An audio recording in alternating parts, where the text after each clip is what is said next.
Well there, hello there kids, as Theme Park Casual would say. Welcome to the first ever Freshly Squeezed Live. I mean, this is quite interesting, OG, to be on this side of the monitor right here, hosting a live show. This is very, very cool. But y'all came here for it, so let's go ahead and, as my trusty soundboard would actually say here. Let's see if I can actually You may find it. dispense with the pleasantries, Commander. Go ahead and do that. Welcome to Freshly Squeezed Live, your source for juicy news and info, squeezed fresh, right from the Grove.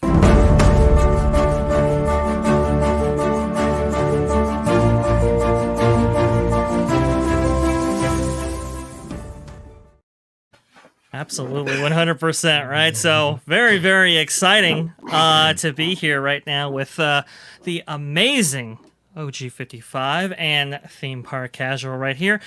Orange Grove, where can people find you? You can find tell the good people.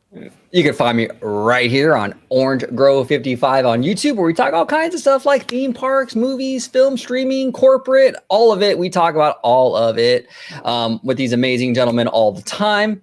You can also find me on Twitter at Orange Grove 55, where I will be arguing with people all day long. And yeah, exactly, right?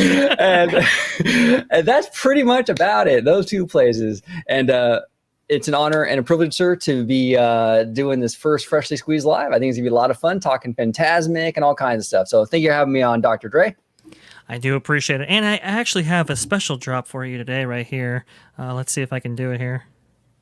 I've been looking forward to this. That's all right. I've been looking very much forward to this. So thank you so much for being on here for the first ever Freshly Squeezed Live.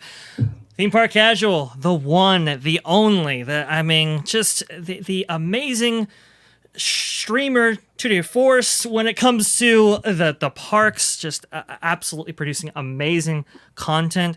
Also, your 5-minute videos right there, or your kind of countdown 5-minute or countdown 5 videos are absolutely spectacular. So please go ahead and continue to do that. But Theme Park Casual, enough with the pleasantries. Where can people find you today? You can find me on YouTube, Twitter, and Instagram at Theme Park Casual, where we have news, views, and sometimes the occasional rant for the casual theme park visitor from a former theme park commando. Yes, and it wouldn't be a casual video if we didn't play the casual drop. I don't know. Fly casual. There we go. Absolutely. And it's Friday too, so it's casual Friday. So it's pretty awesome all around. 150%. Oh man, this is fantastic. It's a fantastic time because we've been teasing people, I know, online, on Twitter and so forth. Hey, we're gonna be talking about this. Just hold up. And it took some doing to get everybody together, get everybody in the room. But I am so glad that we were able to make this happen and actually do it live. I think this is gonna be a lot of fun. But as the name or intro implies, your juicy news and info squeezed fresh right from the Grove, right? We have to get into that juicy news and info. So I think we should begin here. We got some amazing people in the chat, by the way. Marty Snyder, which is absolutely awesome to see you here, good sir. He's actually been in some of our DMs, OG Casual. I know you've been in there as well, providing some really interesting information, which I'm sure we'll be featuring at least partially here. That way we can keep people anonymous there. Matthew Muir, thank you so much for coming in yourself, sir. I mean, he has been an absolute awesome contributor to the channel, so I really do appreciate you coming on here. Kyle Boucher and some others, thank you so much for actually showing up. And I can assure you folks that this is going to be a really, really juicy discussion. But before we get to the what do you want to say? The main course, let's go with a little bit of an appetizer, which is the start of, I think, Disneyland's no good, very bad week. And we will go over all of those things in just a moment. Rest assured, along with maybe a certain dragon that maybe was engulfed in flames on the edges of rivers of America. But don't worry, folks, we will get there in time. First, we have to start out with, as Casual put it, I think before the show, just a little blip on the radar here. This comes to us via Walt Disney World News today. Turnstiles and ticketing experience downtime at Disneyland Resort. Guests briefly unable to enter the theme parks.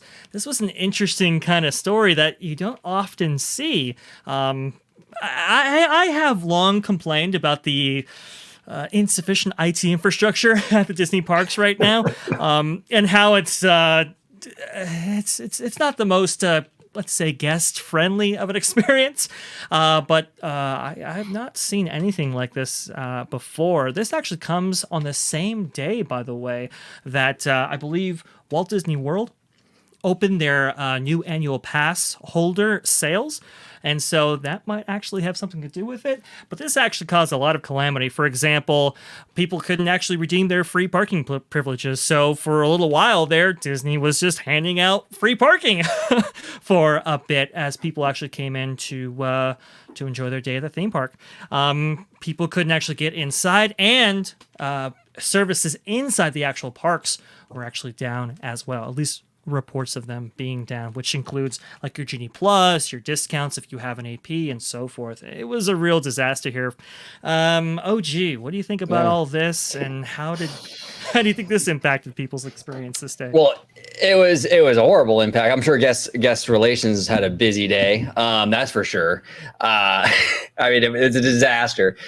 What I think this was, and this is just my speculation, and I think we've talked about this on the phone privately, Dre, but this was the same day that Walt Disney World opened up AP sales again. And that was a huge thing. From what I understand, internally, they were beating their numbers that they were expecting, is what we're hearing.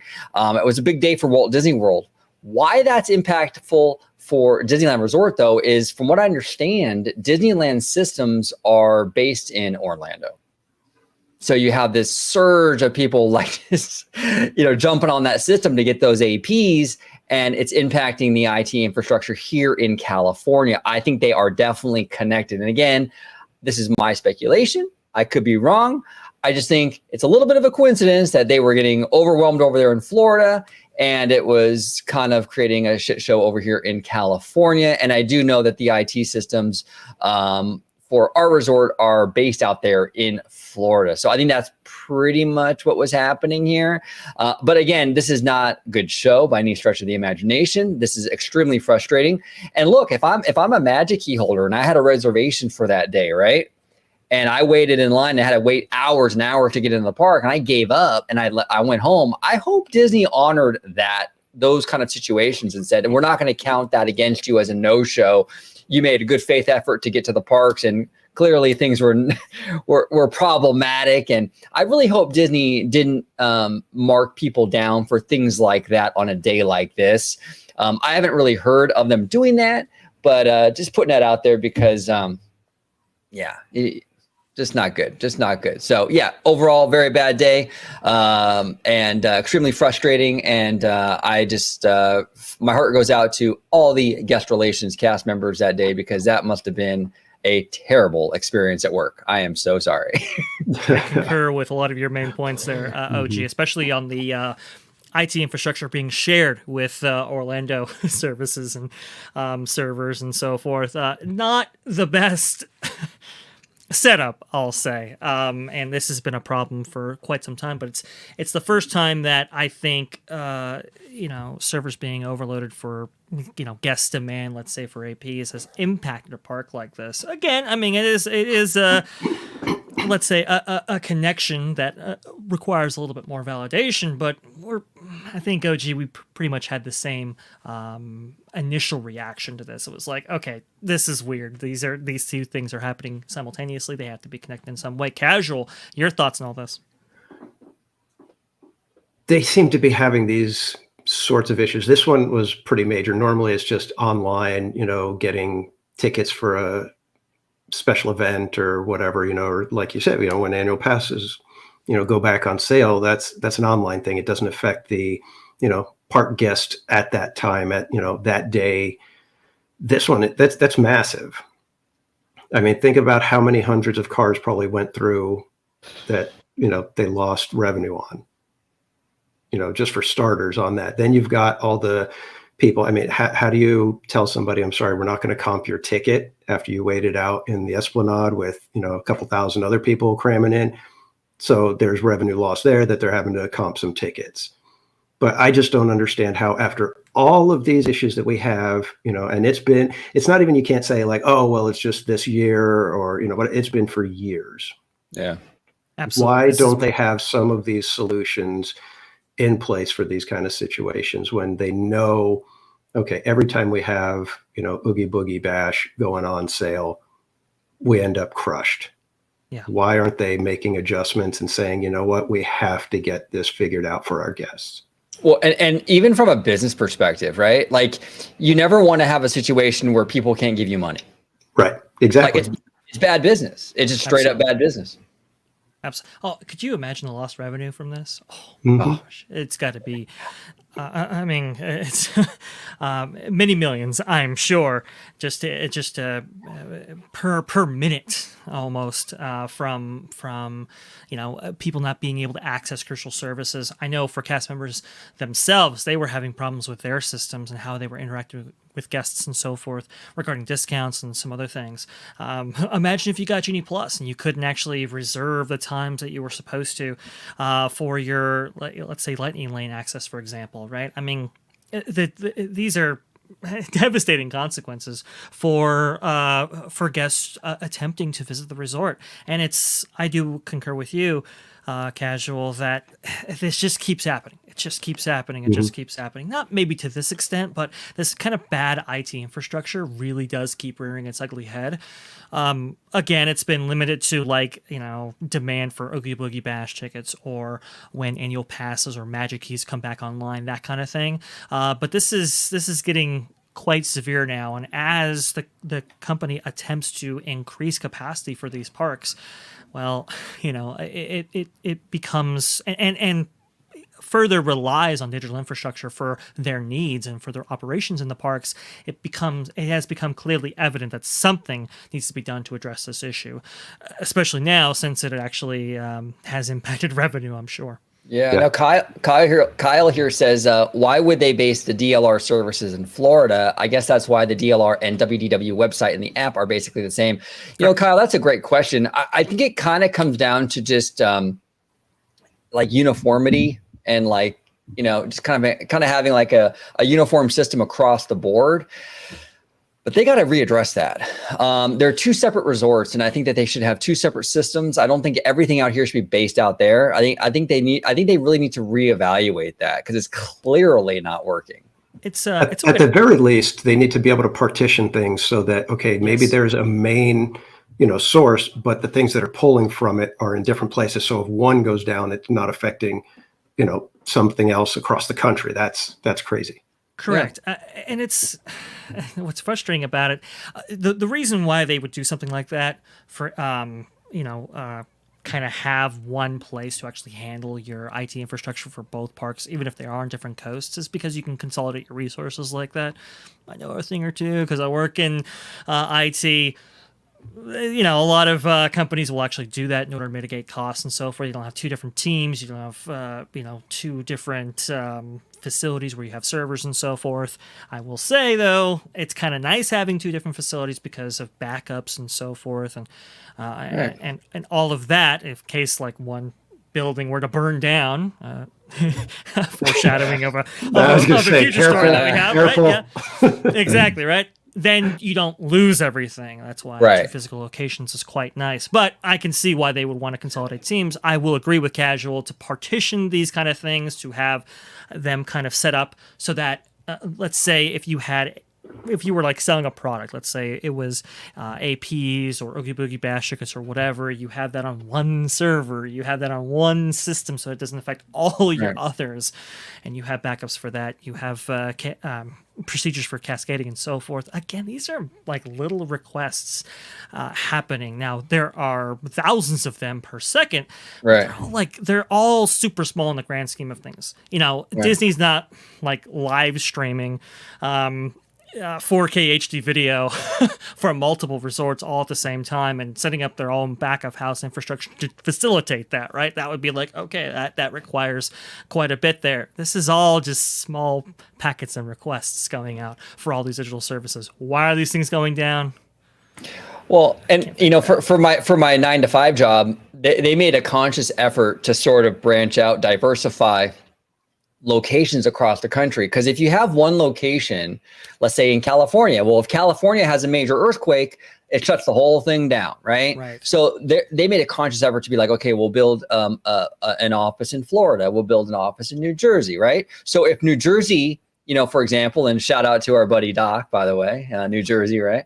Yeah, exactly, right? Yeah, but Jersey boy, there you go. Jersey. But let's say if New Jersey gets snowed in or whatever, they got a blizzard, whatever's going on over there, then you have California and Florida or whatever. Disney really should look into some other areas for their IT. I think it just makes sense, even just on that level.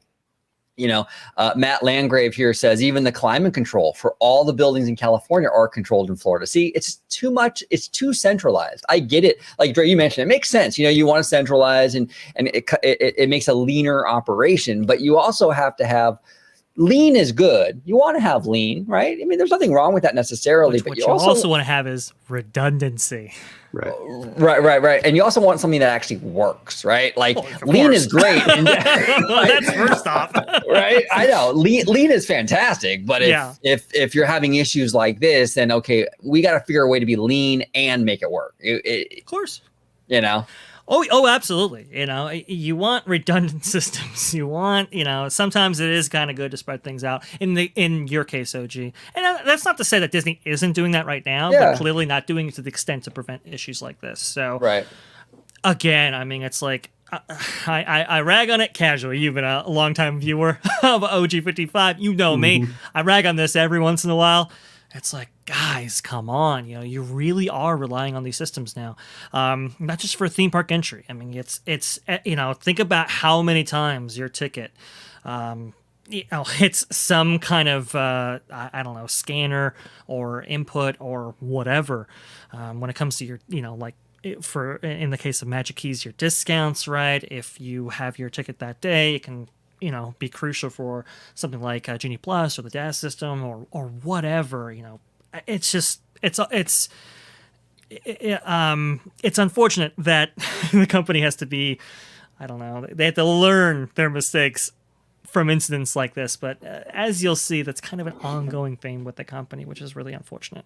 But before we get to our next topic, if we're going to go chronologically like we are, that happened, I believe, on Wednesday. On Friday, well, things got a little bit worse. And Casual, you actually have some information regarding this, right? So on that Wednesday, it was very, very interesting because Rise of Resistance never actually opened that day. So it wasn't that you couldn't get your ticket scanned. Even if you did, one of the main feature attractions wasn't actually available. But that was an ongoing theme here, which by Friday evening around 7:30, the power went out on the west side of Disneyland. Indiana Jones, the Jungle Cruise, and all the attractions on the way to Galaxy's Edge lost power and had to evacuate guests from the rides. This comes to us via Mice Chat.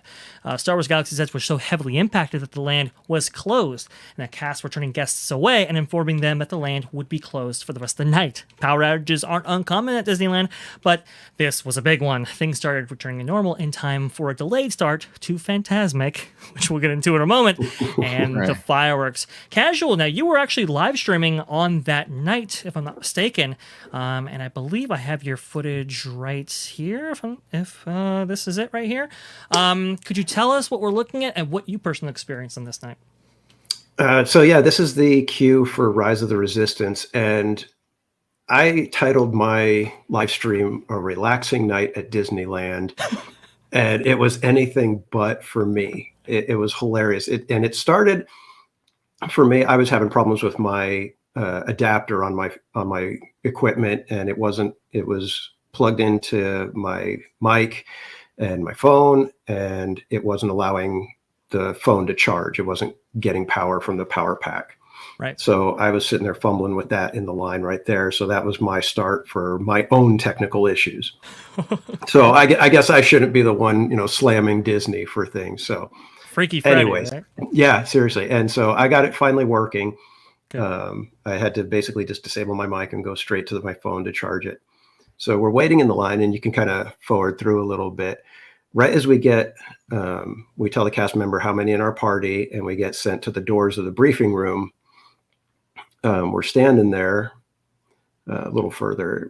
You can hopefully see it just a little bit. Let's see here. Yeah, all these rooms look doing the this on the same. fly there, guys. On the fly. On the fly. Here we go. But we're standing there, and you're going to see that, we're all waiting, and suddenly the room goes pitch black. Ooh. There's like no lights for, and it's only for a few seconds. So thankfully it wasn't, anything major. Nobody was really freaking out. But you can see that, it even, took a few seconds for the exit signs to light up again. So Yikes. Right here, we go in, and after just a few seconds in here, you'll see the lights go out.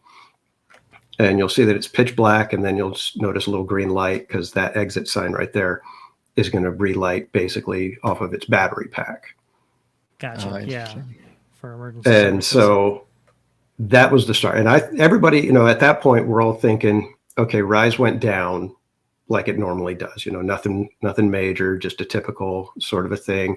Sure. And so I decided, okay, well, we'll just wait a few minutes, see if they can just, get it powered back up. Because I've heard that if it's, they can get it within 15 minutes, but if it extends beyond 15 minutes, you're looking at possibly 2 hours. Yeah.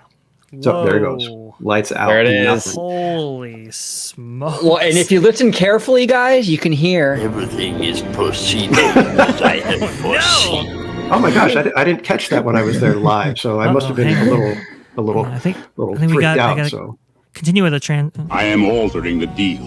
Pray I don't alter it any further. You don't want that. You Yeah. don't want that at all. Just want to acknowledge real fast. Marty Snyder coming in with a $10 Boom. super chat. Thank you so much, Marty. Seriously, great show, my guys. Hey, great contribution to you for for really kind of talking to us in the DMs and providing us some info when we need it, or conversation for us and all of our friends. You are Absolutely. awesome, Marty. Thank you so much. and those witty comments like the one just before his chat. Exactly. Oh, yeah. Depending- Depending on two Depending on- sons isn't enough. Great. It's great. That's fantastic. Not so bright suns, huh? Not so bright Yeah. suns. No. Speaking of that, though, I have a question for you guys. And we might not have the answer to this, but obviously they were having some power issues here at Disneyland Resort that day. Was this an Anaheim power? Was there other areas outside Disneyland that were affected by this, or was this exclusively for just Disneyland? Have you guys heard anything about that? Don't know. I have to haven't look heard it up. anything. Yeah, it's interesting. I'd be curious to hear about that. Because sometimes it'll be the whole block, or 2 or 3 Right. blocks that because a power thing, transformer, whatever, blew, or I was wondering if it was just Disneyland or if it was maybe kind of bled into the rest of Anaheim, or Yeah, I haven't heard anything on that. So- Don't act. I don't know myself. I didn't look into it. I just heard of the accounts in and around Disneyland, but I didn't hear anything from outside the park, let's say. So it was a freaky night. And Casual, after this actually comes up, Yeah, so it comes eventually up. they Yeah, Go ahead. we're all waiting, and they eventually start handing out lightning lanes, so we know that it's going to be down for a while. So I asked to exit out. You could probably forward about 10, 11, 12 minutes or so. yeah. So right there. Yeah. So I decided, okay, I'm going to just go ahead and exit out because when I'm streaming on my phone, I can't get my app out to be able to scan for the lightning lane. So Oh yes, of course. need to get the double phone thing going on. But anyways, Oh, so I decided, backstage. yeah. Nice. So Top I secret decided footage. we'll head on over to Smuggler's Run, which was our original plan. But since Rise had a decently short line, we decided to get in there. And you can forward just a couple minutes up here. We'll be over at Smuggler's Run. Oh, you got it. So we're gonna be heading over to Smuggler's Run, ready to ride that. And Yeah, and as you can see, right around there probably. Oh, we just passed it. Sorry. Just past it. Okay. So I think this is we're heading up there right now. Yep. So Okay. you can see it's already kind of dark. Ooh, yeah, it is. Yeah. And I even make the comment, I'm like, oh, it's kind of dark over here. yeah, that's what And as we're walking, you can see all the way back there, the Falcon's not lit. There's no cockpit light. There's no up lights on it. The rocks are all dark. That's interesting, Wow, dude. that is wild. So Yeah. they definitely had partial power to their facilities, just enough to keep the lights on, not Right. necessarily to Yeah. So, process any and I rifles. make a note in the video that, okay, so it wasn't just Rise. There was something bigger going on. I tell everybody, if you know any cast members, call them, find out what's going on. Yeah. Exactly. And here's the thing. I mean, Disney does tie into city power and stuff like that. Yeah. So, and brownouts and so forth in Right. California are pretty common. Yeah. So Yeah. I'm not putting this one on Disney. It's just the course of events throughout this week are very, Yeah, very unfavorable to them. It for sucks. Sure. It sucks. And we got California Dreamin' coming in with a $5 donation. Thank you so much, California Dreamin'. He goes on to say there was a fire in my apartment building today. Oh man, I hope everything's okay, brother. That really sucks. Is Maleficent somewhere in here? Glad everyone at DL was safe. Luckily, the stage didn't catch fire too. Yeah, luckily, California. Just want to say, my heart goes out to you, man. I'm sorry to hear about the fire at your apartment. We are going to discuss the Fantasmic situation very, very soon. So stay tuned for that, because that's going to be pretty juicy. There's a lot going on with that whole situation. That's for sure. But again, Please. thank you so much, California Dreaming. And I want to go ahead and just thank California Dream and myself. You've been an amazing supporter for to the channel. You're always in the chats during the live streams. Thank you so much for being able to join us right now. So thank you so much for all you do. But Casual, yeah, I mean, so basically the vibe was... I'm like wondering what the heck's going on. I'm like, okay, Right. this is, kind of weird that they had a power outage. And at that time I thought, okay, so Galaxy's Edge is kind of off in the north side of the park. So I was like, okay, maybe it was just a weird thing over here. But as we start walking down through Frontierland, as we get out there, all the pathway lighting is out on Thunder Trail from Galaxy's Edge all the way down to the Mark Twain dock. Ooh, Wow. So we've got it here. seen that. And then as you come around the corner, you can see that some of the lights are already out randomly right there. And then as you turn the corner, watch how dark it gets. Oh, wow. Already. Yeah. Holy smokes. That's wild, man. And I even commented on the stream. I was like, I'm surprised they don't have cast members out here with flashlights. Yeah. At the very least, trying to light the path for people, because it's dark over there. Dude, Very- that's crazy. And Wow. So I was just like, okay, this is weird. There's a major, power issues happening at Disneyland right now. Sure.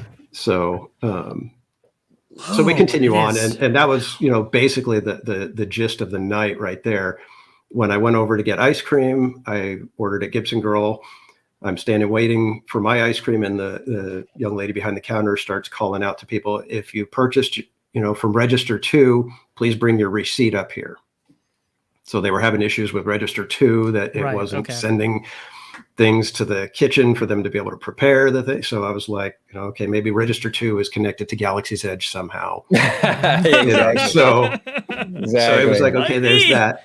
And then of course, Redundancy. as we're waiting for the fireworks, 9:32, I think it was, they make the announcement that, due to unforeseen circumstances, the fireworks are delayed. And at that point in the live video, I say, okay, this is crazy. This is weird. Maybe we should start predicting what's going to go wrong with Fantasmic. Right. And that was on Friday night. And and that was on Friday night. And then the next day, we get into the big story.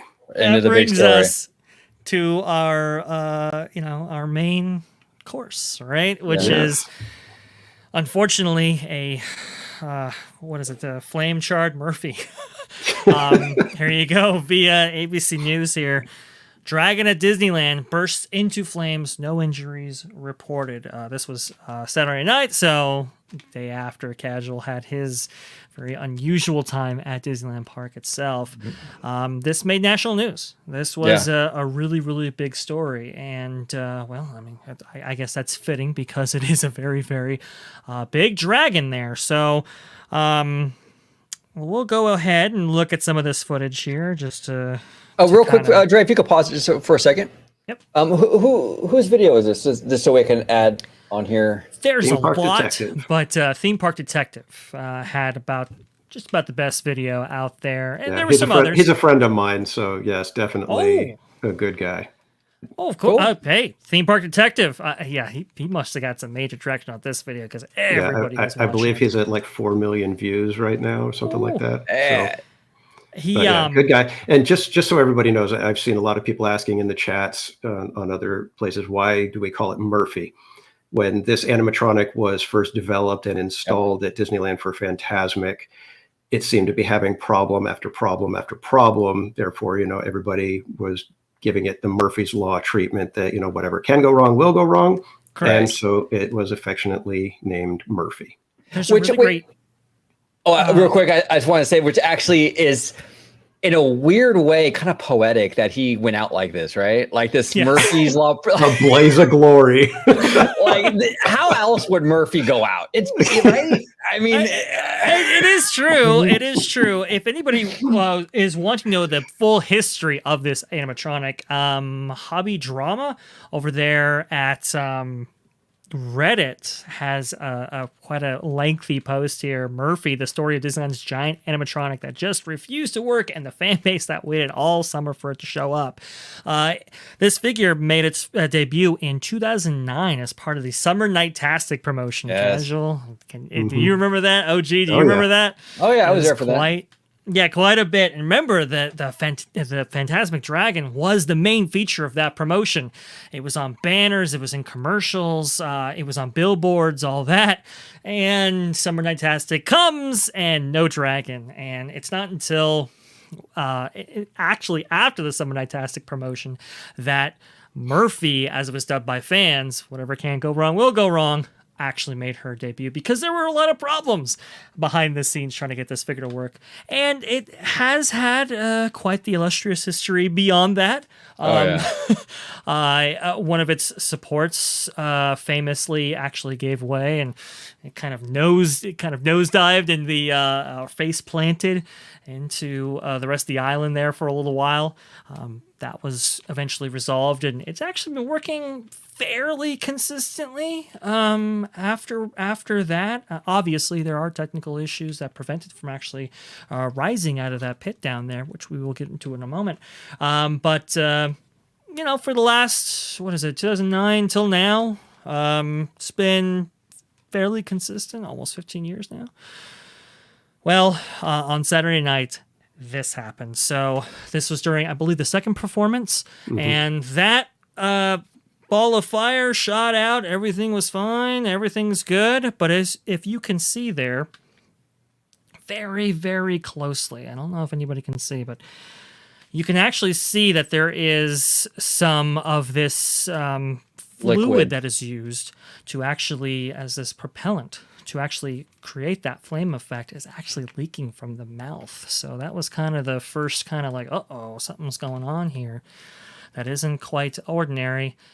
And well, this happens. There it is. So unfortunately, that with that pilot on, that pilot light inside on, and with that leaking fluid, this is where we kind of get our catastrophic disaster, let's say. I was informed about this, I think, a couple hours after it actually happened. I believe our buddy Wildest actually put it in one of our chats. Hey, I don't think they're going to be making a Fantasmic Dragon again. And I'm like, what are you talking about? So I watched the video, and I'm thinking at this point, okay, fixable, not too bad. It's all right. We're doing okay here. We can buff this out. They can buff this out, right? This is. I'm thinking like the dragon from like the raid from Walt Disney World, right? I'm thinking that's gonna be down for a little while, but it's gonna be back on well, sure enough, that does not actually occur. This thing is engulfed in flames in a matter of minutes. And thankfully, no one was seriously injured, but there were at least one cast member. Well, that was right there, taken to did the you see hospital. that there was another explosion like off to the Right. side? Yeah, so that was what you saw there was the discharge tank that would hold kind of a reservoir for that for that liquid there, and we'll get into what that actually is in a moment. But that is held in place right there, and it discharges to create that kind of plume effect. That's what you see exploding right there. Thankfully, nobody was seriously injured, but you could see how this could be a disaster really, really fast if that actually happened. I know a lot of people were saying, "Oh, nobody was hurt." There's the one guy at the front who's like got the extinguisher right here, and this is when another explosion happens, and it's like, oh my gosh, so close. Serious problem. Yeah, right there. Yeah, some people were speculating that was just like a hose and he was trying to put it out. I don't think so, because this is like you said, Dre. This is a chemical fire. Yeah, hoses wouldn't do nothing. No, so I think you're right, Casual. This is some sort of chemical. That one right there, it blows. Oh my God! Straight down at him, and it was just like, oh my gosh, had he been another 10 feet closer? See that again right here from the mouth, and then pours right down on there. That is really dangerous. That was close. That was close. Yeah, I think what he was doing, he was probably spraying something around there so it wouldn't spread, is what I'm guessing. Because it doesn't look like he was trying to necessarily put it out, but he was kind of trying to get some coverage as to this chemical, so it doesn't go further. Yeah. It could have been much worse. I mean, you have some old growth trees behind there. These structures, I think a lot of them are concrete, but some of them are wood, and those could be impacted. Obviously, first and foremost, the performer, Mickey, is pretty close to this, and you saw just how deadly those flames could actually be. Thankfully, that Mickey performer was lowered, but from what I understand, that Mickey performer was transported to the hospital for smoke inhalation. So a lot of these people saying, "Oh, nobody was hurt, whatever," and I was like, "Whoa, hang on, we still have people going to the hospital. We still have people suffering some side effects from this for sure." This was it's a disaster on multiple levels, it's a tragedy on multiple levels. For one.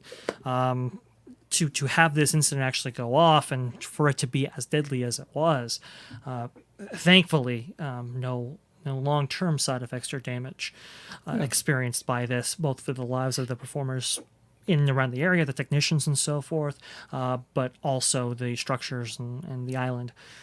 But more than that, though, I mean, this is a very expensive figure right here. This is a 45-foot tall, 5-ton big audio-animatronic figure right here, well north of $10 million.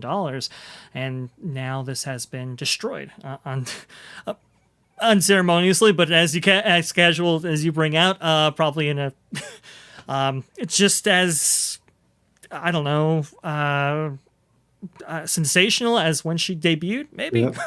Maybe more. Yeah. It's pretty crazy stuff. It's pretty crazy stuff. And now the speculation begins, right? Like, why did this happen? Why did this happen? People are speculating maybe maintenance. People are speculating, human error, maybe. Correct. We don't know. There's an ongoing investigation right now. We will probably hear the results of that, I would assume, but right now it's just all speculation. We have to wait and see. So my chat has some of that speculation. I'll go ahead and read what they say.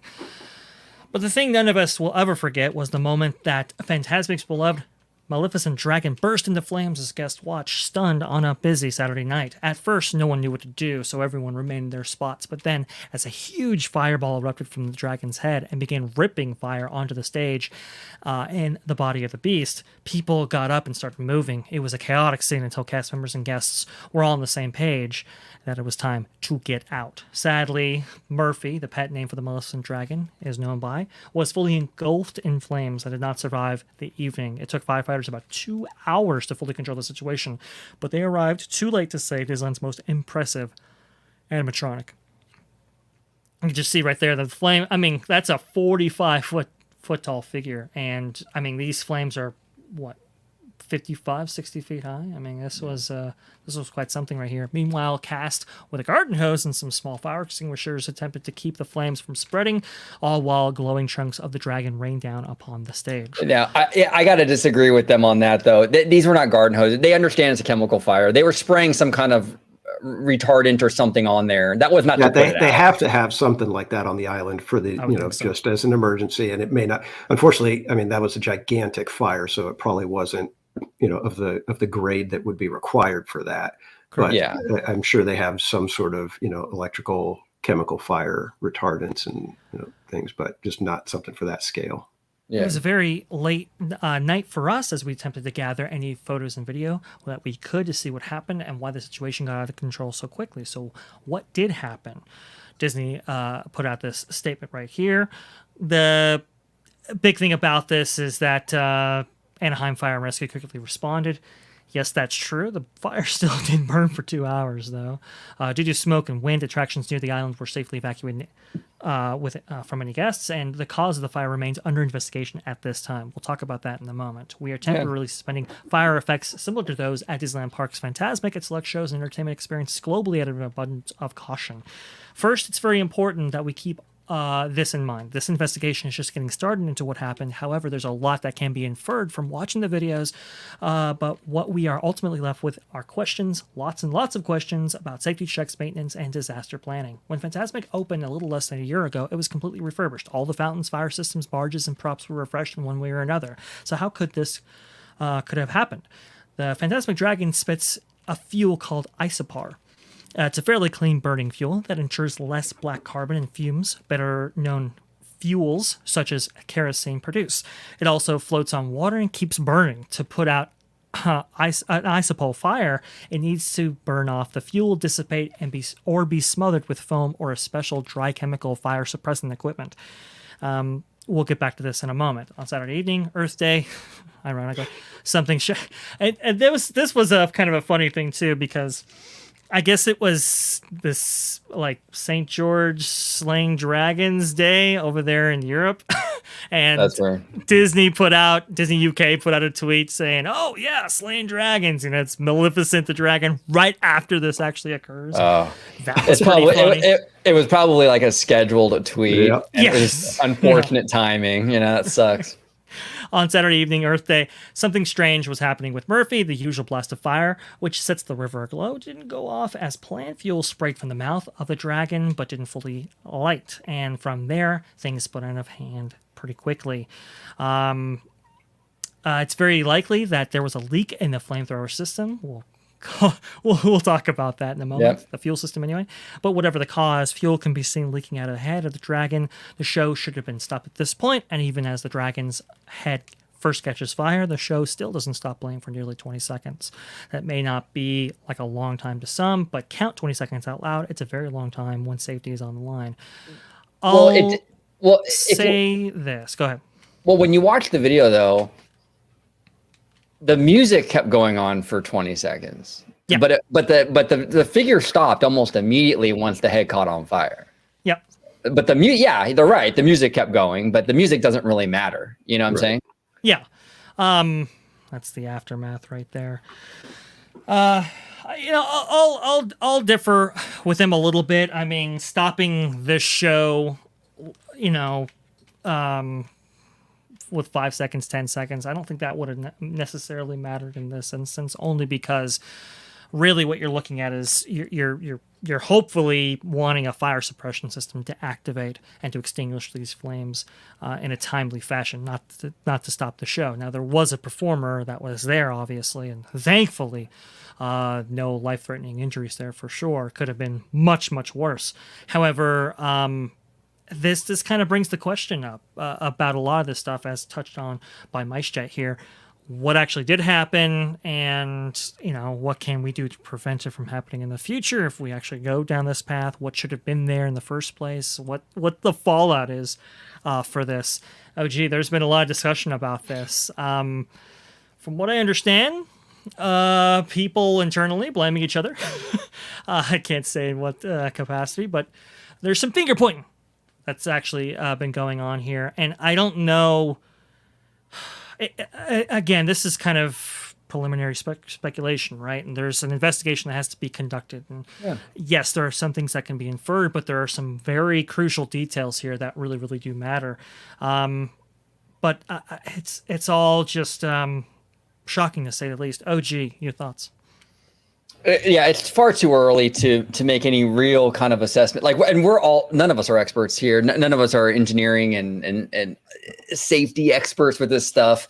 So it's hard to say. I think that most people are going to kind of fall back on it being maintenance, right? And I have to push back on that. Now, I'm not ruling maintenance out. But the thing is that you have, how do I say this? It's kind of like this auto thing. People kind of, it's automatically going to be maintenance because there's a failure. I think there's more to it with this in particular, because you saw a similar situation happen to the Dragon in Florida. Now, if it was simply just, you know what, Disney doesn't take care of didn't take care of the Dragon. Well, then why did we see the same thing happen almost the same way in Florida? It seems to me, in my opinion, the fact that both of these dragons went down the same kind of way with the head going up, right? It feels more like a design issue. And maybe there were other things along the way that exacerbated that problematic design issue. I mean, this thing was called Murphy, like we said, for a reason, because it's been having problems since the beginning. So I think the design of this thing is obviously an issue, because we saw a similar thing with the float. I think that's a real factor here in this equation. So I'm not going to say for sure this is a maintenance issue. It very well could be. I'm not ruling it out. I just think that I'm going to sit back and kind of wait and see is kind of where I'm at with it right now. Because I think there are other things happening here that point to design issues and maybe even human error. And it's not necessarily a maintenance problem. That's kind of where I stand with it. To Marty's point, it took a while to get Mickey out. That's true. They'll probably be looking at that and seeing if there was anything more that they could do in that specific situation. Casual, your thoughts? First off, I can't imagine what the cast members were thinking, because you're looking at it and you're going, is that fire? That looks like there's fire on the, and before you could even really kind of register, the whole head was engulfed. Yeah. So there was that sort of thing. So, the techs were instantly clamoring, all right, that we've got a fire. But it's 40 feet in the air. And you're thinking, okay, is it just going to flame out? Is it just the stuff that's in there and it's just going to burn out real quick and we're good? And so you give it a couple seconds thinking maybe it'll just go out and then we'll stop the show. You don't hit the panic button when it's like that. And then next thing you know, like I said, the head is just burst into flame. You're starting to see stuff drop, and then it's okay, hit the protocols, and the Mickey thing, I don't know what the protocol is, but you can't just sit there and hit the button to drop that platform without letting the performer know. In fact, if you watch the videos, you see at one point Mickey look over toward the control desk and give a nod, meaning I'm good. So there's got to be communication happening, and that's going to take a few seconds. So those kind of things. But like I said, for me, the cast members are probably sitting there going, how do we stop this? And there's no way to stop it. Well, and here's the thing too, for all the crap Disney gets, you had a 40-foot plane with secondary explosions. Look, smoke inhalation on the Mickey, I'm not downplaying that, but like we've said, this could have been 1,000 times worse. And I think that is testament to the system that Disney has. Mm-hmm. I mean, you're talking about a 40-foot flame, explosions going off. Nobody got hurt, and the platform, from what we understand, wasn't damaged that badly, because apparently they're going to reopen on May 14th. For the most part, this was pretty, for what it could have been, not so bad. And I think that is a testament to some degree at Disney's safety planning and what have you, in my opinion. I'll push back on that just a little bit. One, we do not know. Disney doesn't even know the extent of the damage down beneath. That May 14th date is a tentative date. That could move like I believe it's closed through. I believe that's the closed through May 14th. Yeah. So the next possible performance is May 19th. Correct. And remember, a lot of people were saying May 5th because the dates were blocked out until May 5th for Fantasmic, and then that date moved to the 14th. It could move. It could move again, and we don't know in what capacity the actual show will be back. We don't know if any of the lifts will actually be used for the showings of Fantasmic when it actually comes back. Could be in a kind of a perpetual B mode until more work can actually be done as Disneyland braces for a busy summer season. Also, too, you mentioned how at Walt Disney World that same kind of thing happened where that figure was actually lit up, right?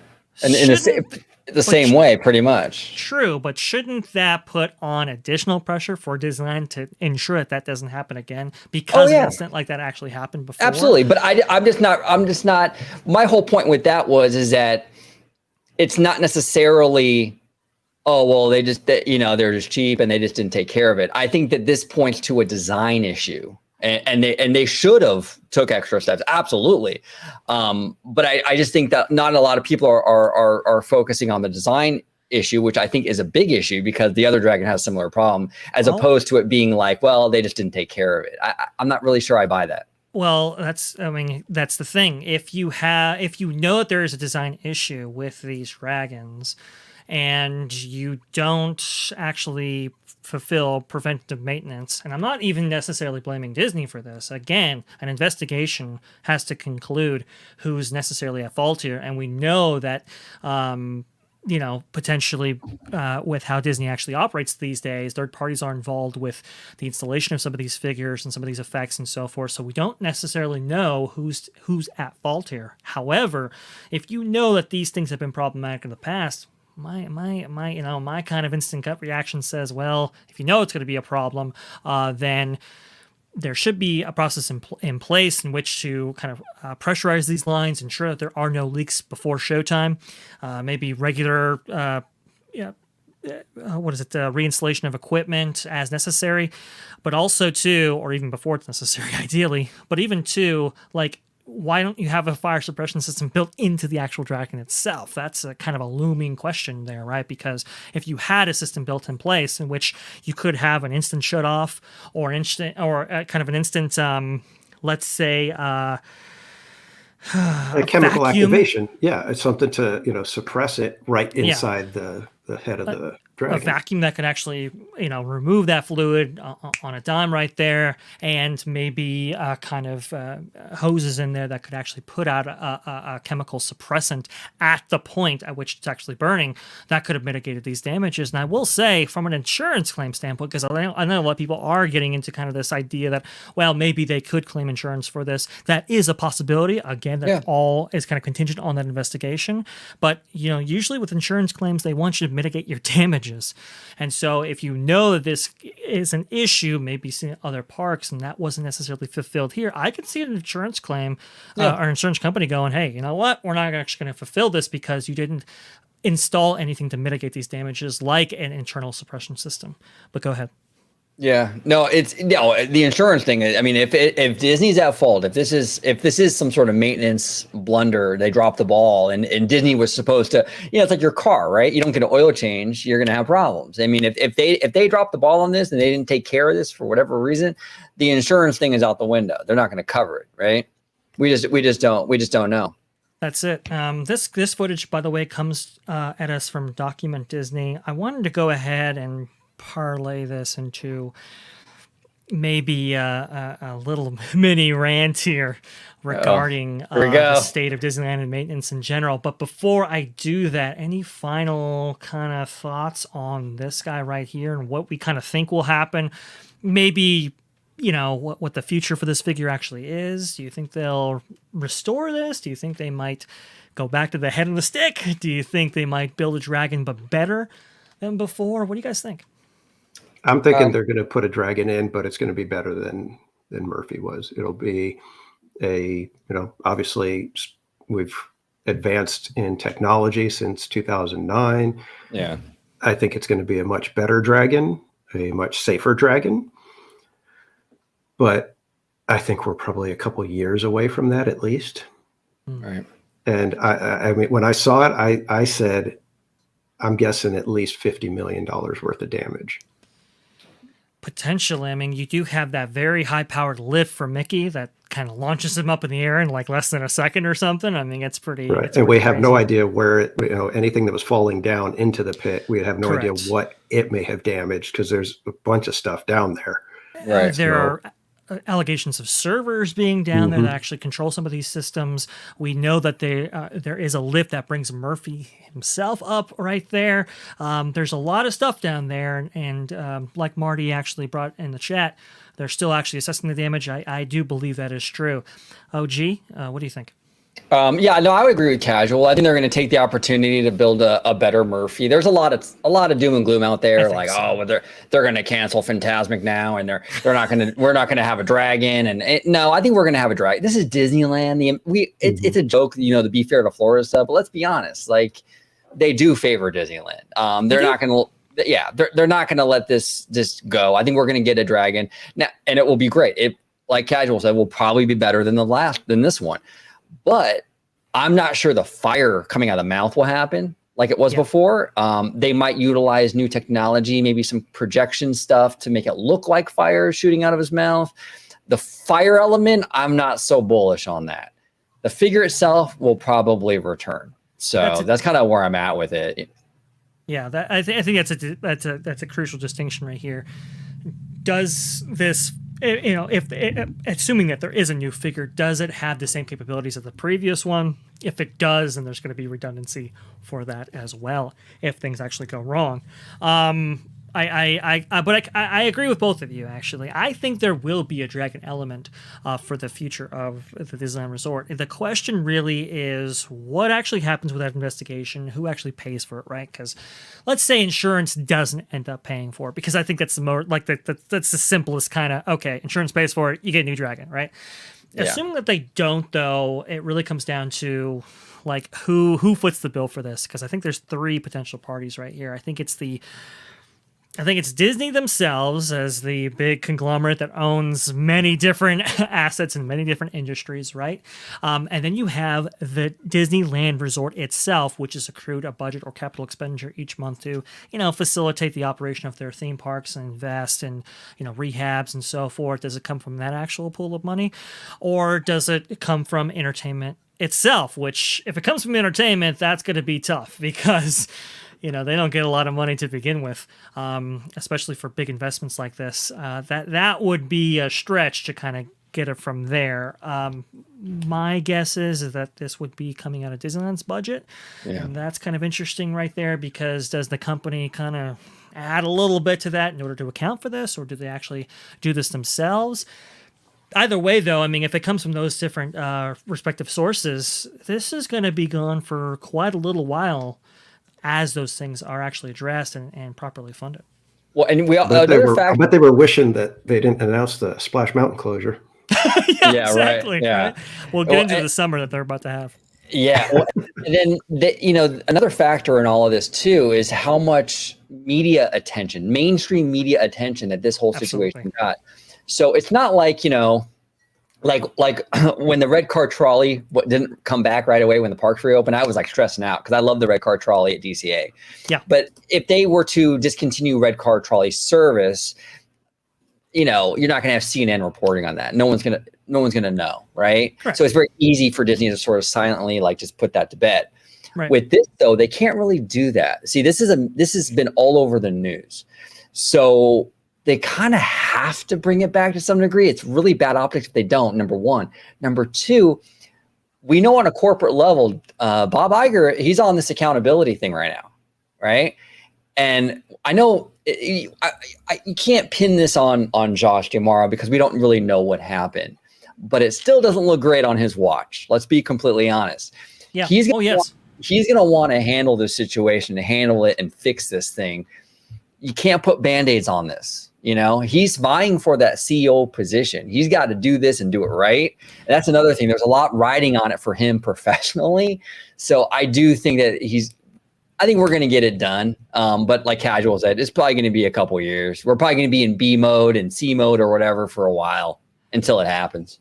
unfortunately, and I got some words for Daddy Josh and those guys up at C-Suite. Don't even worry about that. But, for all the doom and gloom out there, you mentioned it before, OG, about what is the future for Fantasmic at Disneyland. Look, listen, I was doing some math recently about the revenue that they take in per performance, not even per night, just per performance of Fantasmic, with all those dinner packages they're actually selling right now. This is direct revenue coming into the company's coffers. I mean, we're talking anywhere between $150,000 to $500,000 each night, $500,000 each. No, performance.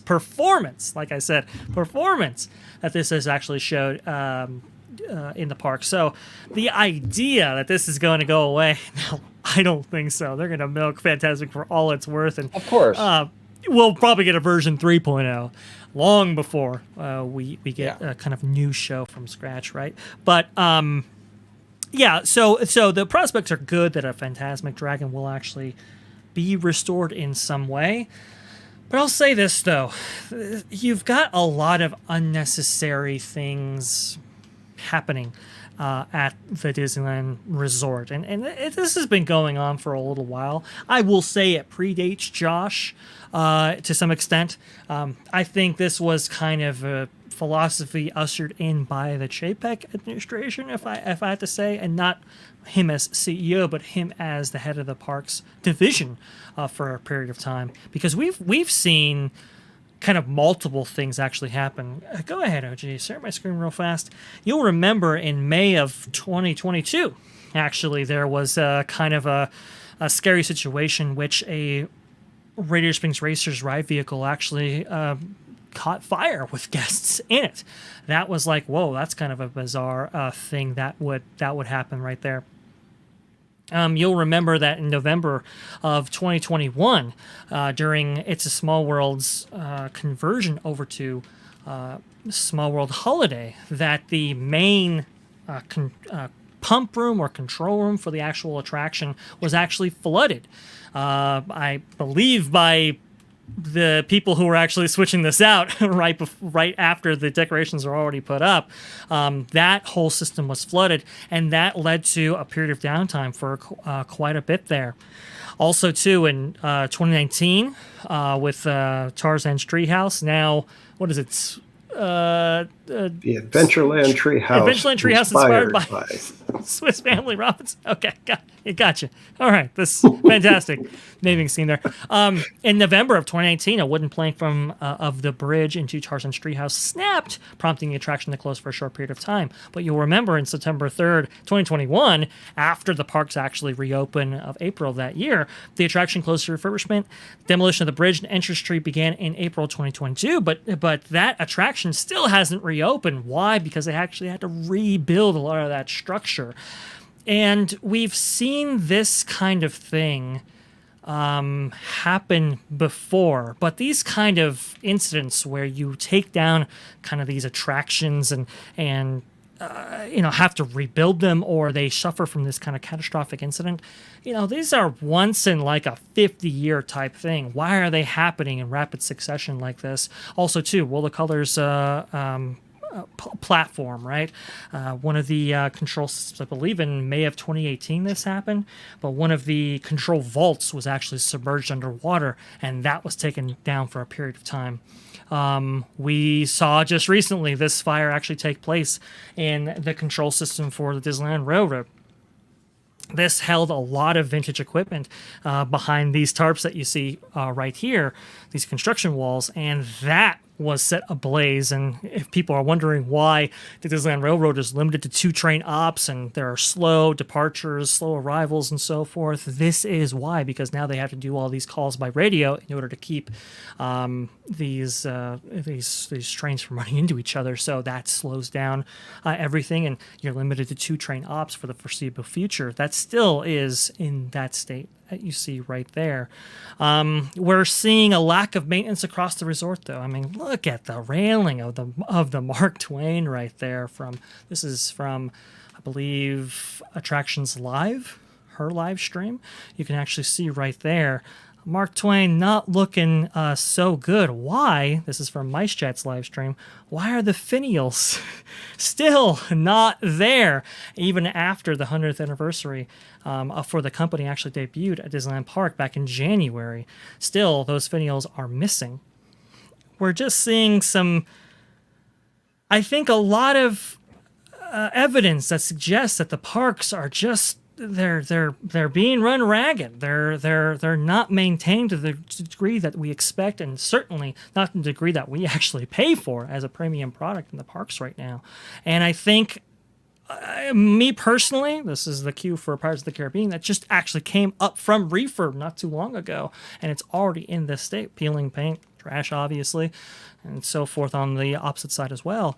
We're just seeing evidence of this kind of lack of maintenance right here.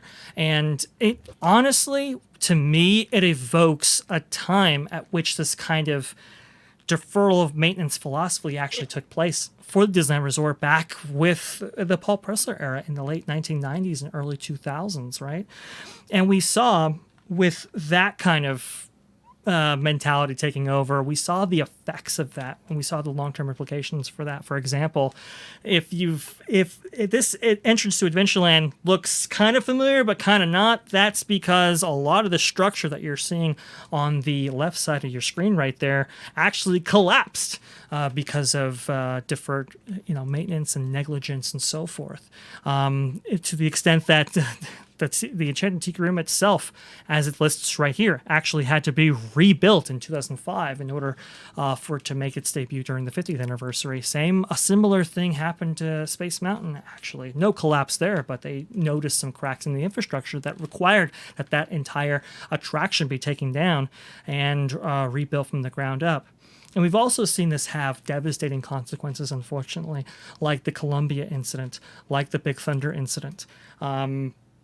I've been around this place and I've seen this kind of stuff pop up before, and I know what it looks like. And I don't know if Murphy is necessarily the latest casualty in that, but in my opinion, it might be. And hopefully this is a wake-up call that these parks get a sufficient maintenance budget and maybe address some of their policies regarding maintenance at the parks in order to prevent stuff like this, what you're seeing on screen, from happening ever again. So I agree, and I'm going to push back a little bit with you on this one. Sure. There are the stuff you mapped out right here. A lot of it, no excuse. Maintenance related, I completely agree. But there's also a lot that isn't maintenance related. I'll give you a few examples. The Small World flooding. This is from David Koenig. It was, I don't know if you guys can see this, but it says a new Small World leaker confirms Floodgate was indeed human error. Koenig tweeted on November 20th. They forgot to shut a valve. To make things worse, an alarm was sounding for over 90 minutes for an urgent pump failure, probably the pump that got overwhelmed and could no longer pump water from electrical vault. Water boiled and was sent out through the conduit. Yes. So this wasn't just, okay, Disney just didn't take care of it. I mean, there was a human error element involved. I will also say that the World of Color electrical box thing was also human error. From what I understand, it was left open, and that's why when it submerged, the water flooded in and short-circuited everything. That was also human error. A lot of these cases, if you go through them, they sound like, oh man, but there's varying elements to these that aren't just as simple as like, well, Disney's cheap and they didn't take care of it, is what I'm trying to say. And there are examples, though, to be fair, there are examples in the stuff that you listed that I think do point to that, like the Tarzan Treehouse. Oh yeah, dude. I mean, that's definitely a maintenance issue. But I do think that some of the stuff isn't so easily just chalked up to like Disney not taking care of it. Like this in particular was human error. I'll respond briefly here. The World of Color incident, the platform collapsed with that door open. The platform wasn't lowered. So was that maintenance or human error? One could argue both ways in that instance. With the Small World incident, I wanted to bring that up for a crucial reason, because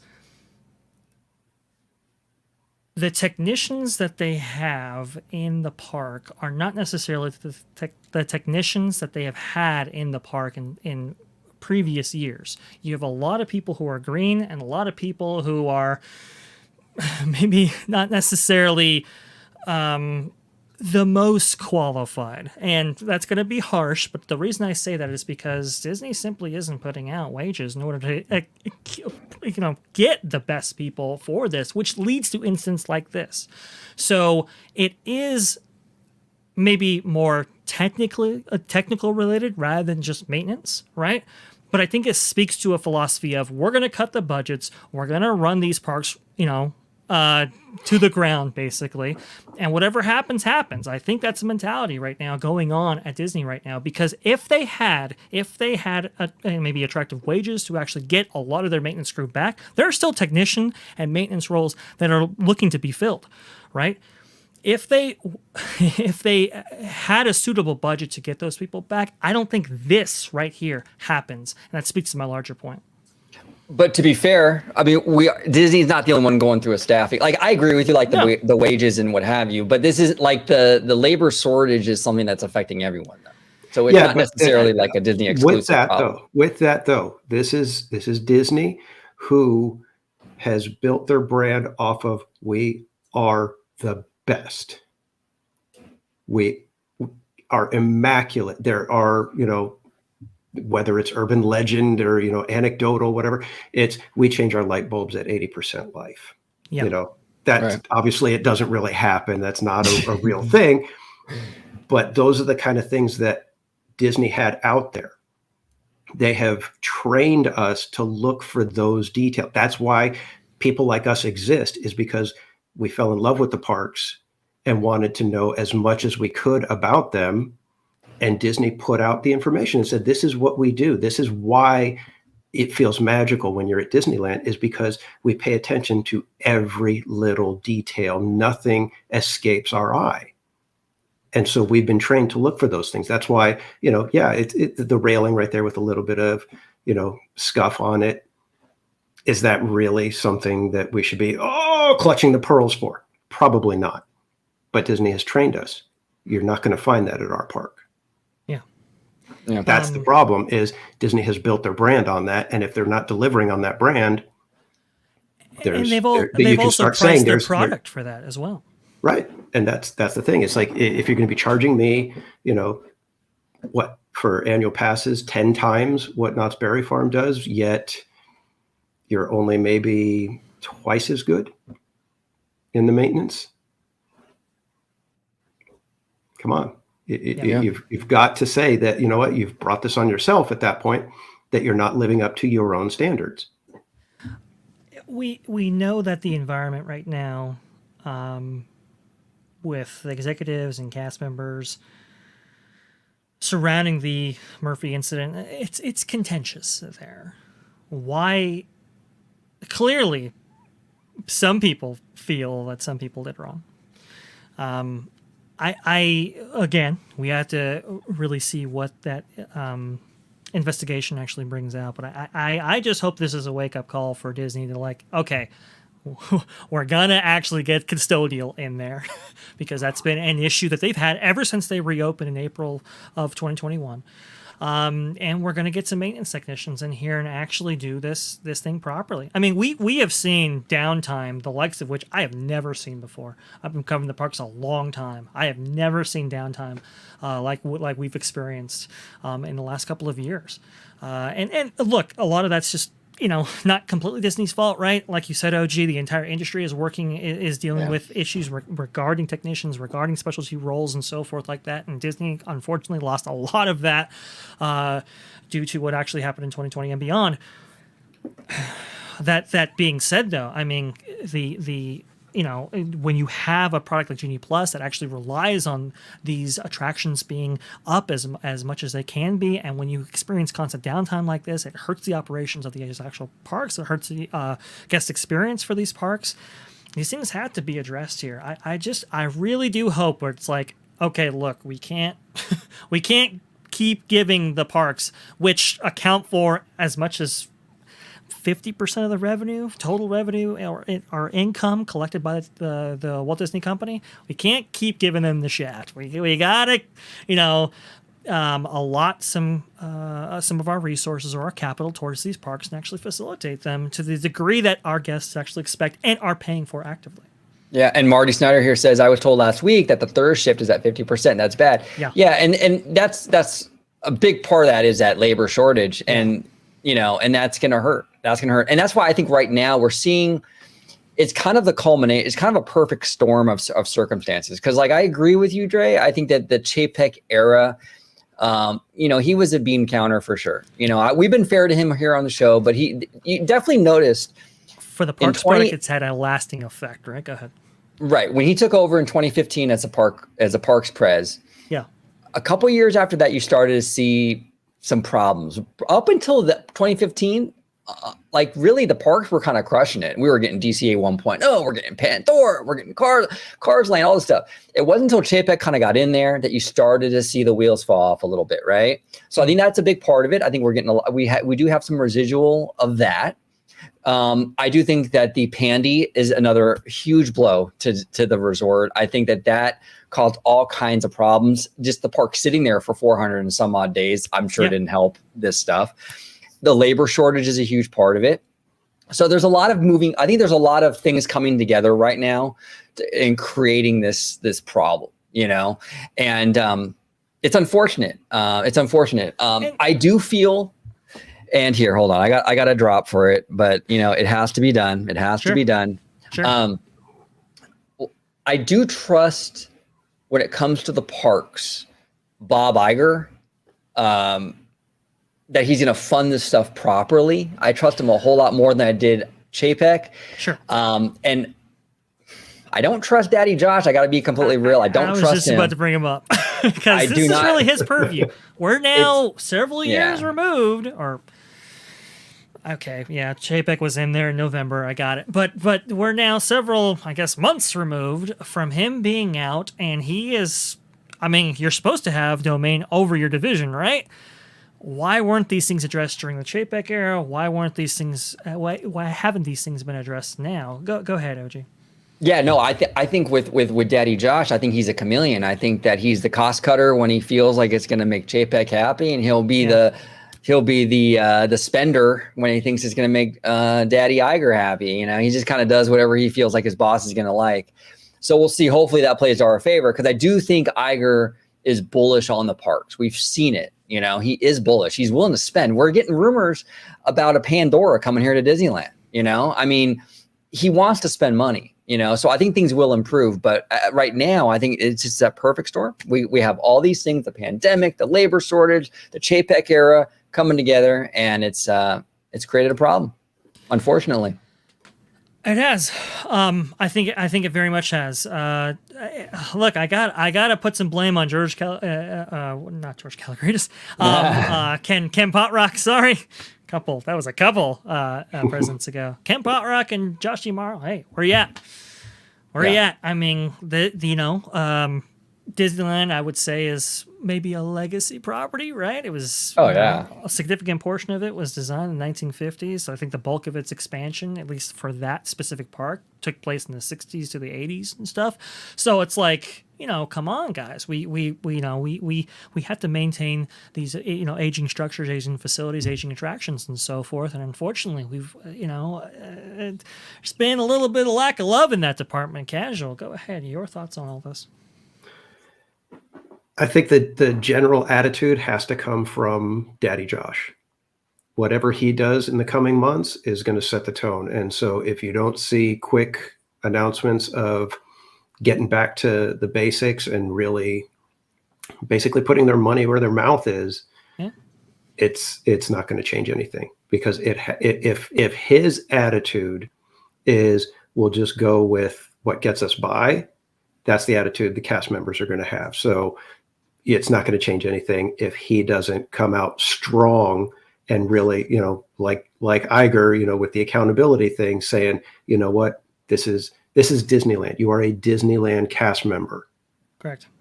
And it needs to come to that kind of thing. It's like, you know what, you are out there making magic. Right. And if you're not ready to make magic, you need to go find another job. Yeah. No, well said. Well said. Yeah. And Disneyland is the crown jewel of the parks. I know people say Florida, but it's not. It's Disneyland. Disneyland is the Walt Disney Park. Disneyland is really the crown jewel. Yeah. They got to take care of that baby. You know, they really do. It's history. It's history right there, you know? So in like for the instance for the dragon, for example, we should be looking for a campaign from Josh D'Amaro, Build Back Better. Is that right? Or is that Oh, you're right. Yeah, exactly. I'm telling you, he has to, and we will raise hell on this channel. We'll make video after video after video after video. I mean, Sure. he has to look, the fire effect. I get it. I get it. If Josh wants to omit the fire effect and do something else creatively that's less risky, it's all good. It's all good. We get it. Twice now has happened in Florida and here. I understand that.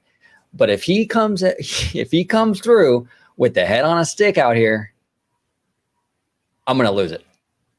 Oh yeah. Oh, absolutely. I mean, don't do the head and the stick. Come on, we moved past that. I think it's at a museum or whatever. Don't do that. Let's find a long-term solution that makes everybody happy for sure. But this kind of goes into the next topic here: Disneyland's upcoming summer. And what challenges the resort will actually have here. Scott Gooston reports beginning June 5th, Peter Pan's Flight, Mr. Toad's Wild Ride, and Alice in Wonderland Disneyland Park will be closed for refurbishment. Reopening dates are not yet available. It's worth noting that these three attractions are all in the same show building. You got that, Sean? Sean Rankin the Mouse? They're all in the same building. Relax, dude. Was he fighting you? Was he fighting you on that, Casual? No, he commented that all three of them were going down, and like everybody was replying to him. They're all in the same building. That's why they're all going down at the same. And he's just like I didn't know that. That's funny. That's funny. Yeah, I mean, yeah, and look, I think Scott posed the suggestion that these were maybe the roof was affected with the torrential downpour that we've been experiencing in Southern California as of late. OG, I think, and Casual, I think you can testify both that it's been raining pretty good there for the last couple of months. Yeah. And also too, it's not even just these Fantasyland dark rides that are actually going down. I believe the Little Mermaid's Ariel Undersea Adventure is also going down around this same time. And Splash will be closed. Splash will be closed, right? There, the Matterhorn is down actually right now for some maintenance. This is all very interesting to actually occur right before summer. This isn't traditionally done. Again, is this a lack of maintenance? I don't know, but it's a very interesting kind of thing here. Again, though, we have had some torrential rain, so this could be for maybe an HVAC system of some kind. I don't know, but it's very, very interesting how all these attractions are going down right before what is suggested to be a busy summer month, with Splash Mountain going down as well, one of the big marquee e-ticket attractions at the resort. This is all very, very odd. Go ahead. And I'm fine with this. I know a lot of fans will probably get upset because the rides will be down for the summer, and I get that. The Magic Key folks are there all the time. Doesn't really matter for Magic Key, but like for the tourists coming out from like Japan or around the world or around the country, I sympathize with them tremendously that a lot of this stuff is going down. But at the same time, we do this stuff to prevent the kind of stuff that happened with Fantasmic, right? Or potentially like what happened with Fantasmic, because we don't know. But you want, like, if it is the roof, or they gotta update the would you say the HVAC or whatever? Sure. Do it now before the roof collapses, right? Do it now before you have a big problem. So if it means these three are down for the summer, then it means these three are down for the summer. Let's get it done. That's all. That's what I'm saying. I suppose it's just ideally you don't want it to happen now. So it's like, was this stuff deferred? I don't know, but think about it. You have Splash Mountain going down. You have a Matterhorn that's already down. You have these dark rides that are going down with no opening day. Little Mermaid's Undersea Adventure going down. Now you have no Fantasmic, and I have it on good authority that we're not going to get any nighttime parades either. So we can scratch that from the equation. Well, not yet. Well, oh God, that's But that's it for won't another be day. for the summer, okay? It I'll won't be tell for you the that summer. much. Yeah. Won't be for the summer. That's a whole another discussion right there. But for the summer, I'm just talking about the summer. You have two train ops for Disneyland Railroad. You have a lack of dining now with Tiana's Palace, formerly French Market, being down right here. And by the way, what happens with these cast members for Splash Mountain and these, let's say these Dark Ride cast members right here? You know, it's interesting. Ethan over there at Theme Park Wizard was, he had a suggestion. And I think I actually liked his suggestion quite a bit. He was like, "Hey, can we get those cast members funneled over to attractions that are, not operational but can be made operational pretty quick, like." Let's say the Path of the Jedi, for example, or the Launch Bay, or some of these other facilities that could, add maybe incremental capacity, not a huge amount, right? But just kind of offset some of these things actually being down. I actually don't necessarily hate that idea. Well, and here's one thing, and this is why a lot of people always want to focus on Disneyland, right? Because it's like that's like everyone's favorite. So it's like every time there's a rumor about a new ride or a new thing, it's like put in Disneyland. DCA gets forgotten by a lot of fans, right? Right. But here's the thing, and you laid it out with the Radiator Springs Racers situation, which I do believe that example was definitely maintenance related because you had a decade of really no major refurbs. Yeah. And they couldn't bring that ride down because the park doesn't have many rides like that. You don't have any e-tickets, so you can't bring it down. So that's why I've been advocating, like, you got to get an e-ticket or even two in that park. I get it. Disneyland needs its 75th e-ticket, but can we get a little love at DCA for this? And when you get more of that in there, then you can bring down racers more often and take care of it. But it's like, and that's why I'm frustrated with this Avengers e-ticket or what have you, getting the kicking the can down the road, because like we need that in DCA. It's not just being a fanboy wanting a new thing. DCA needs more to do. It affects the maintenance and bringing the stuff down. So, to OG's point, the operations for a long time have always been like, hey, when you have the big ride that's part of your park, you don't bring that ride down ever until you have something to kind of replace it or offset it with, right? And that's why it took so long for Indiana Jones, for example, to get its refurb, because think about it, a big e-ticket attraction in Disneyland that hadn't shown up from 1995 when Indiana Jones made its debut to all the way until 2019 with Rise of Resistance, or 2020 with Rise of Resistance, for that little short period of time. And that's when Indiana Jones was finally earmarked for some rehab there. So yeah, I do agree with you, OG. Radiator Springs Racers has to go down for at least a small period of time when the attraction actually opens up there. It's just what attraction is that going to be? It's still the marquee attraction for the foreseeable future. Now, I will say Steve Rogers, the musical, that'll be opening up at DCA, will help with this situation a lot, for sure, especially like the park hopper kind of valuation. I mean, it definitely increases with that, but it's going to be a rough summer here. Casual, your thoughts?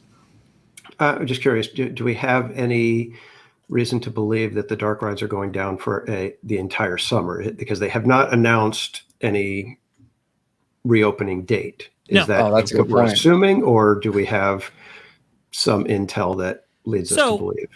Yeah, so with much of this, it's all tentative right now, so we don't necessarily know how long these will be down.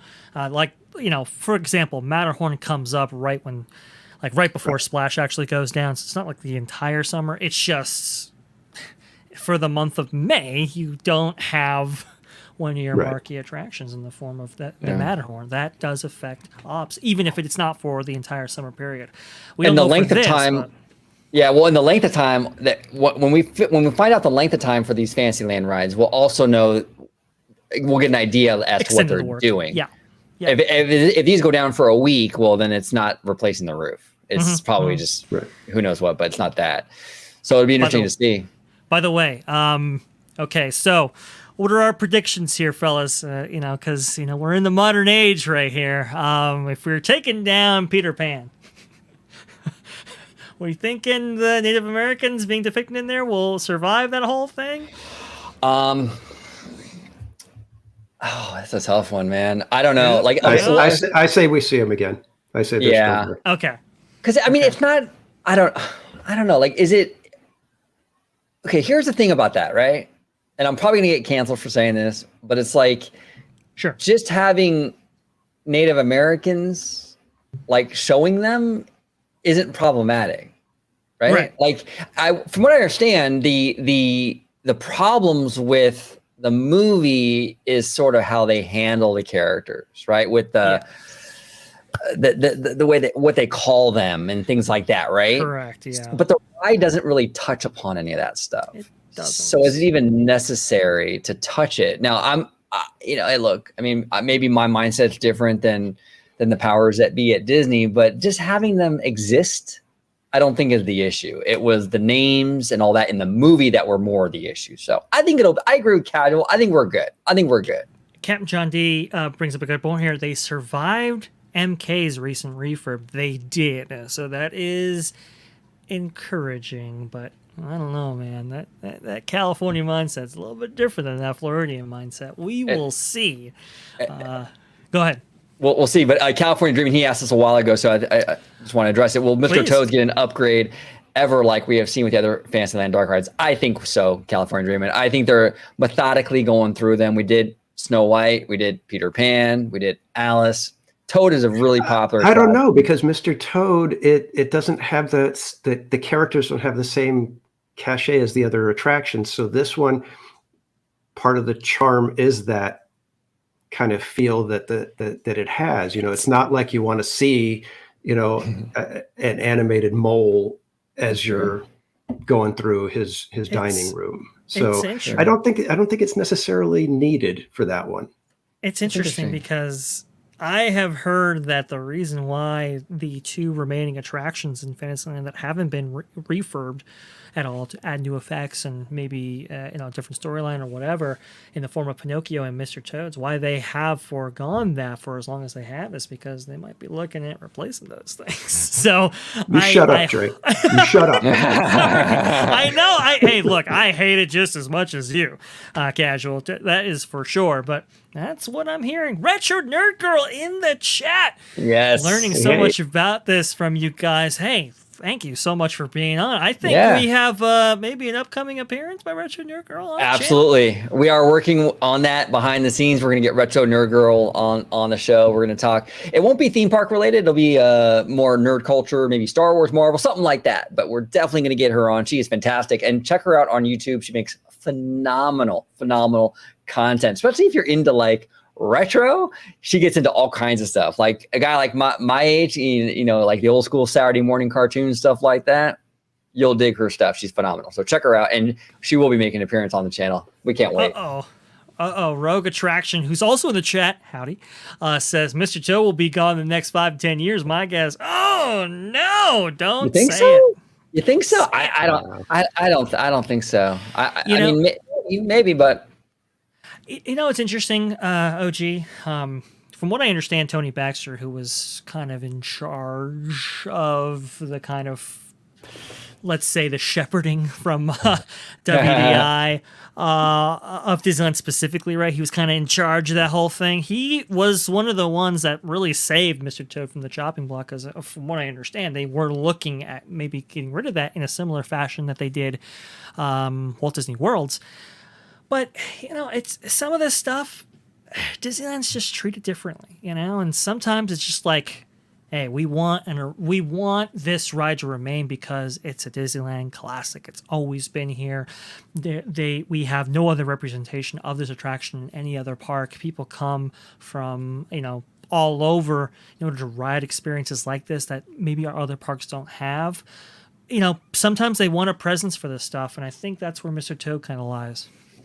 Yeah, I think it's one of those attractions that if you have your finger on the pulse of the Disneyland fan base, you would understand that is, I hate to say it, but it's an untouchable. Yeah. You can't get rid of it. Yeah. It's got too much of Walt's fingerprints on it, Yep. even though, yes, there was the refurbishment in '83, whatever. But it just, it's one of the that one I would seriously say, okay, if they're getting rid of it, they need to be ready for either riots or people chaining themselves, pieces of the attraction going missing. That one would probably send people into very dark places if they're trying to get rid of it. Yeah. Well, and the thing that a lot of people don't realize, or maybe factor into the equation, is the stuff that we don't necessarily see. We're not privy to, right? So what we do see is Mr. Toad, a completely irrelevant franchise, right? I mean, as franchises go, right? I mean, it's not exactly a hot property. They're not making movies or anything about Mr. Toad.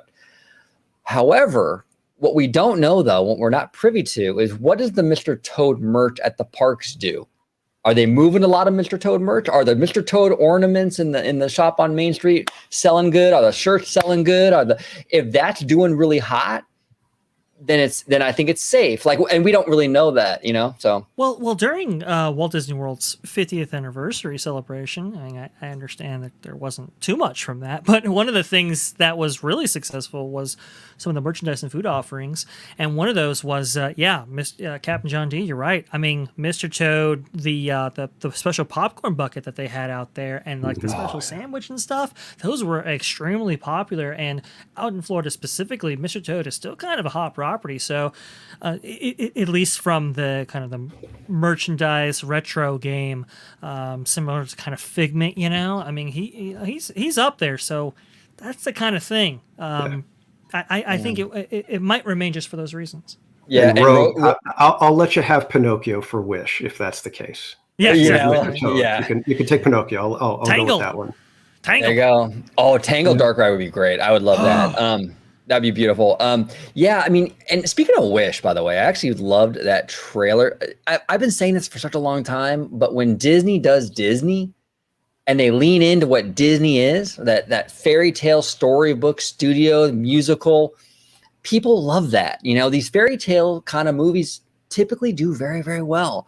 I think this is going to be a return to form for Disney Animation. I know we're going off on a little bit of a tangent here, but that trailer was pretty fire. It's kind of funny because before that trailer debuted, I remember having a conversation, I think, with Jay from Story Geeks and UOG about maybe incorporating different animation styles for Walt Disney feature animation, right? And could we kind of branch out and maybe do some 2D with 3D, all that? And we're kind of seeing that with Wish, and it is kind of exciting from that standpoint. Casual, your thoughts? Yeah. Yeah, it did look interesting from the animation. I thought it was really cool the way it felt 2D but 3D without being like odd. There because you could get into a place where it's like, okay, that looks like weird flats moving around with the 3D and 2D effect, but they did really, really well. It was cool. I'm hopeful. Let's put it that way. Absolutely. Yeah. And Rogue Attraction says, "I wish it was an evil queen, enough man bad." Yeah, that's interesting. That's interesting. Yeah, I mean, they did go that route for sure. We'll see. We'll see how it turns out. I just hope, for me personally, I just hope that they don't do the whole twist villain thing again. It seems like we're getting a real villain from the beginning, because in the trailer it looks like he's the bad guy. I'm just tired of these twist villains, right? It's like you think they're a good guy and it turns out they're the bad guy. Come on. I like these, old school stuff, like Sleeping Beauty. Maleficent, she's just a badass from the beginning. She's evil from the beginning. Mm-hmm. I want to see more of that from Disney, There is a kind of a saying, your protagonist is only as good as their antagonist, right? That's only as good as your villain. Darth Vader, Luke Skywalker, for example, right? That's the classic example of that. But there are, amazing examples in animation history, specifically with Disney. Everybody remembers Captain Hook and Peter Pan, right? Maleficent, obviously, with Briar Rose and Prince Philip, if I'm not mistaken. The evil stepmother, the evil queen, all that kind of good stuff. It's come on, let's. I do agree with you. Let's get back to the villains, because hey, we might get a land at a park near you someday. So lean into it. Absolutely. California Dreamin' says, "Don't let them take Pinocchio." Yeah, I love Pinocchio too. I mean, ideally, look, we have expansion pads in Fantasyland, right? Mm-hmm. I think Dre and I will disagree on this, but I mean, I would trade the Fantasyland Theater for a really great Tangled Dark Ride. I would. But even if you kept the Fantasyland Theater, right, you still have other areas, right? Assuming the motorboat area is not going to be Pandora, like, you can do something there. There's other spots you can kind of dip into. I would hope that an attraction like Pinocchio or Toad or any of those are like last of the last resort. Disneyland has areas you can move into that you don't need to necessarily take away a classic. So hopefully they do that. So we'll see. I don't know. Tell that to Maelstrom. Tell that to all the underperforming attractions that have been replaced. Oh, I hate it, but it's just every single square inch of Disneyland is so precious, and they like to maximize before they expand. That's kind of the MO. Really unfortunate right there. California Dream. And don't forget, the villains need to do something awful for us to hate them. Don't water them down. Yes, I do agree with you. You did touch on something very interesting, though, OG, that I kind of wanted to get into. Just a little side tangent. Sure. The motorboat cruise area and Avatar, right? We have been speculating that is the prime real estate for an Avatar expansion or Avatar experience. Let's use their terminology, their verbiage. Prime real estate for that, right? But it was very interesting, I guess, very recently, and I haven't gone back and listened to it myself. This is why, we're only going to spend so much on this until we can actually do a video on this. But I guess Len Testa and Jim Hill on their podcast over there, the Disney Dish, they were kind of, I guess Jim Hill was hearing from his sources that they might be thinking about replacing Tomorrowland proper with the Avatar experience, maybe taking up the old, let's say, Carousel of Progress or Innovations building, for example, and a lot of those kind of dead facilities that are back there, transforming those as part of this Avatar experience. Guys, what do you think about that? Well, I mean, if they dip into, because we've been speculating that they're going to get rid of the submarines and Autopia, so they're already cutting into Tomorrowland, right? If that includes Launch Bay, I'm fine with that. You're taking pretty much 3 dead weights out of the picture. I'm good. That's all good. Pandora's worth the trade-off. I guess he was saying all the way to maybe Star Tours. That's kind of the interesting trajectory there. Yes, that's where I draw the line in the sand, because that would be pointless in a lot of ways. Number one, it would create a messiness in the park, because now you can't get rid of Space Mountain, so you still have a Tomorrowland, but it's like half a walkway to the right. That's a little weird. And one of the things that Bob Iger mentioned in that shareholder meeting too was capacity, adding capacity when he was talking about Pandora. Yeah. You bulldoze half of Tomorrowland to add maybe 2 rides in Pandora. You're not adding anything. You're actually losing more than likely. So I don't think that's happening. Now, look, I'm not going to argue about with Jim Hill, like in terms of his sourcing and all that, because he's a solid guy. He's got sources for sure. I just can't see that happening when they have plenty of room to do it more in that motorboat sub area, and you can keep Tomorrowland and you can have Pandora. So it doesn't really make a whole lot of sense. But what do you think, Casual? You think they would dip all the way through Tomorrowland like that?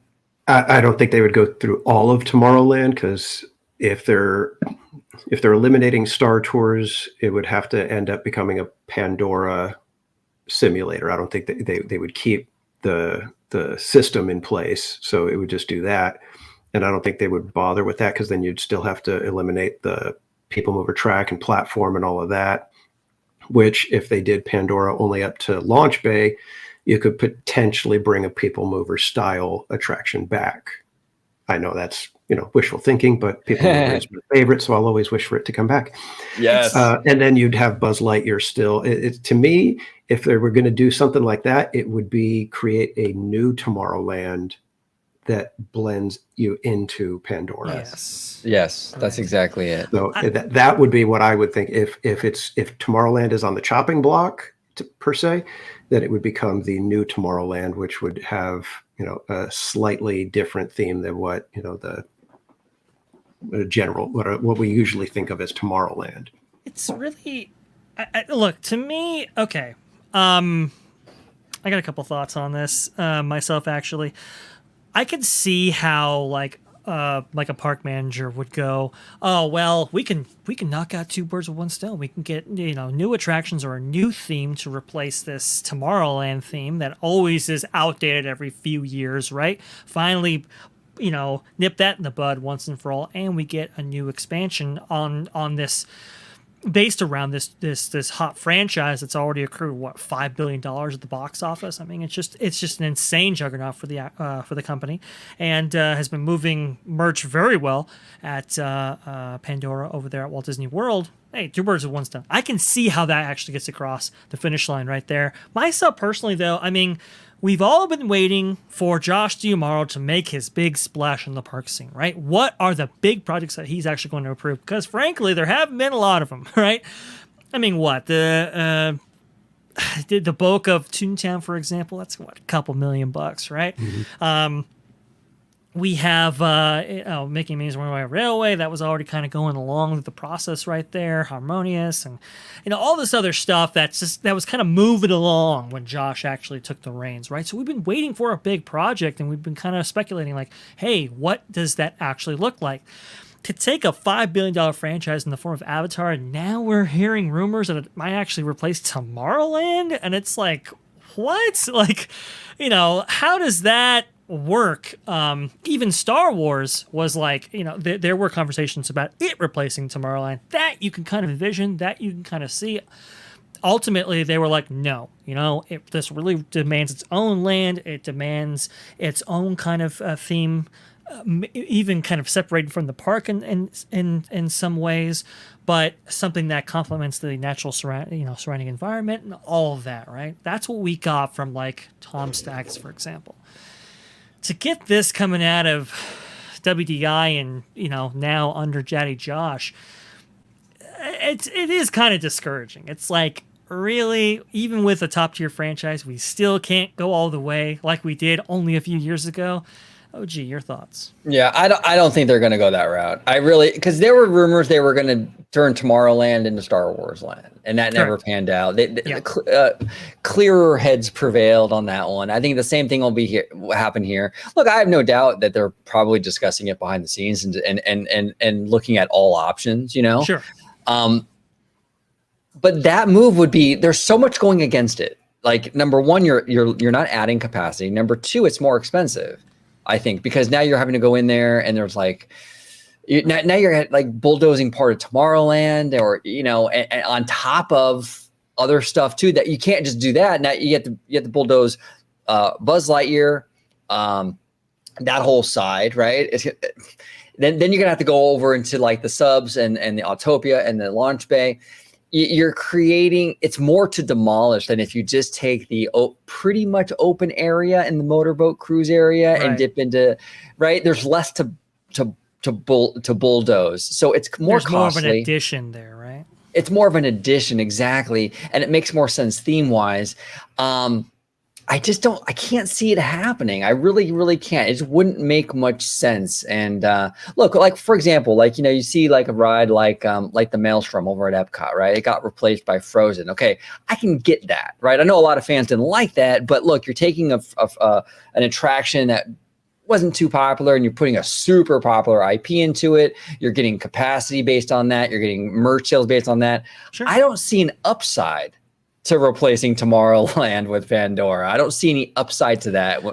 Hey, for them, it's like, hey, we're getting rid of a land that's outdated, after 10 years or whatever from it being up, right? I could see how that, like, oh, we could reuse facilities. We don't have to do like power and water. They're in crucial places where we need them for like a land. I could see where executives kind of like, ooh, we can save here. We can save here. Don't do it. Don't do this. No. Don't cheap out with what is right now a really hot property, and it'll have 3 more sequels here. I mean, this has some life. This has some longevity right here. Don't undercut it. I think that's a really big mistake.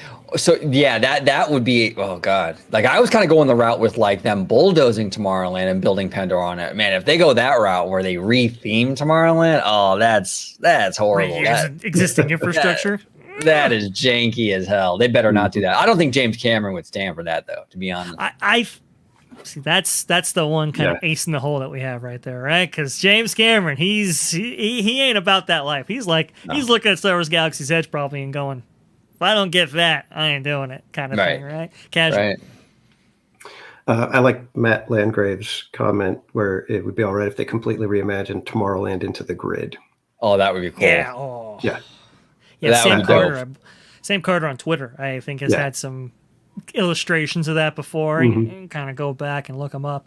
Phenomenal stuff. Oh, Yeah, it's almost odd that they haven't done it, because if they could have a mini electronica every night, I mean, dude.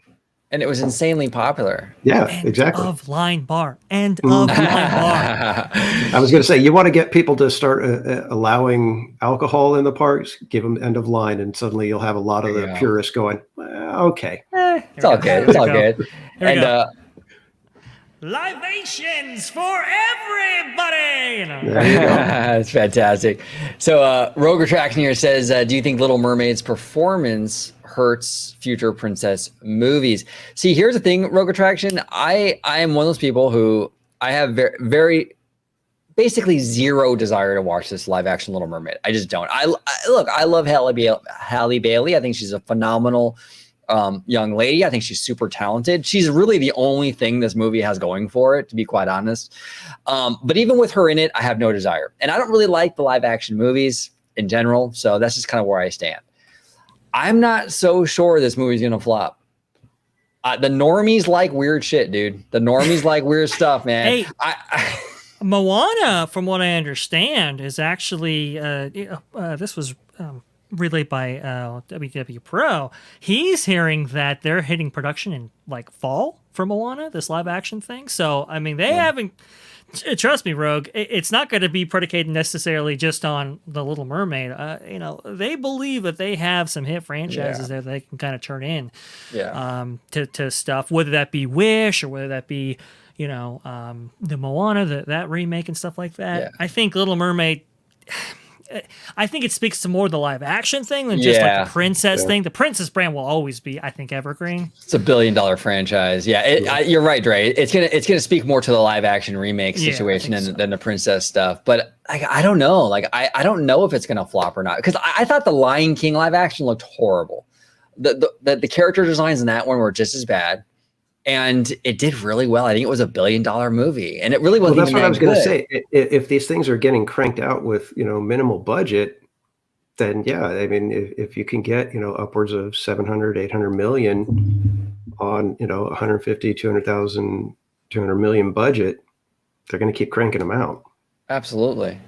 I'm not. I don't know about Little Mermaid. I don't know about it. Because I mean, I've talked to some people. OG, one of our contributors, Kenna, who's been on. What she has self-described herself as and what orientation of the political spectrum that she's on. She was even like, I am not a fan of this. I do not want to see this at all. They didn't do her hair properly red, like what was depicted in the actual animated film. Not a fan of the depictions of characters that we like Scuttle, for example, or Sebastian, or Flounder and all that. Not interested. So that's kind of in your prime key demographic right there. If she's saying no, I don't know. I just don't know. It's open question. Well, did you guys see that poster? I think it was just some Target advertisement or something that had the sister. Yes. At least I think it was the sisters. I don't know, but if it was the sisters, it's a very odd grouping that Triton has for daughters.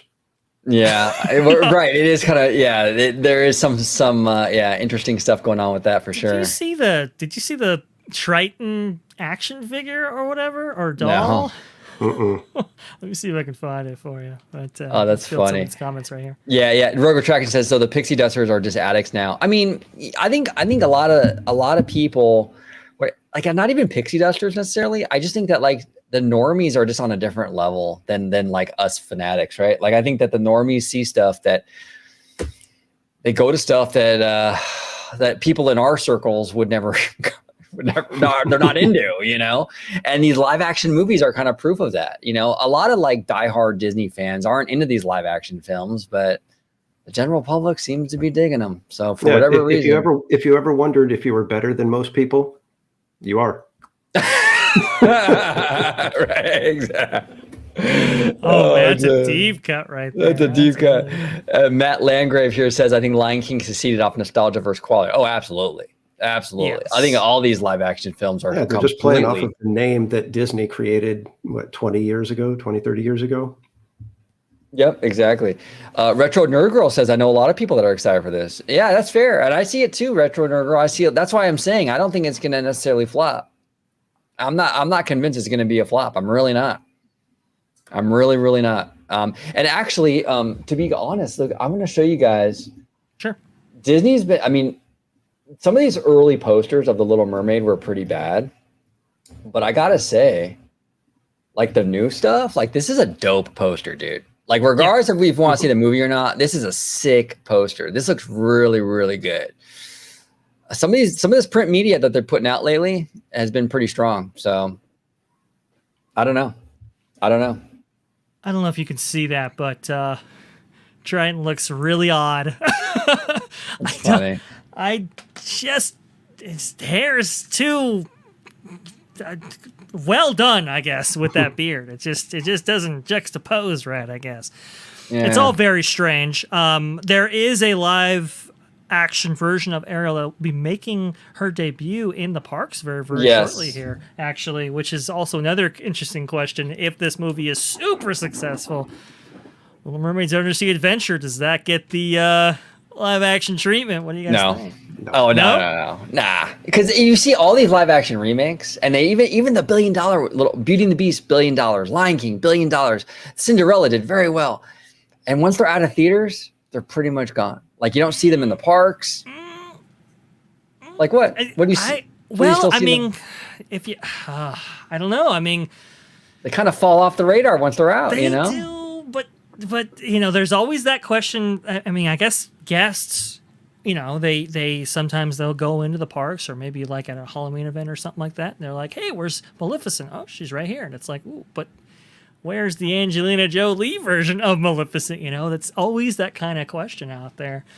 I don't know, you know, if I think if it's big enough, who knows what happens. Well, I keep going to Disneyland and I keep asking them, where is the Lightyear version of Buzz? Right, yeah. That's true. And all the employees say, what? What was that?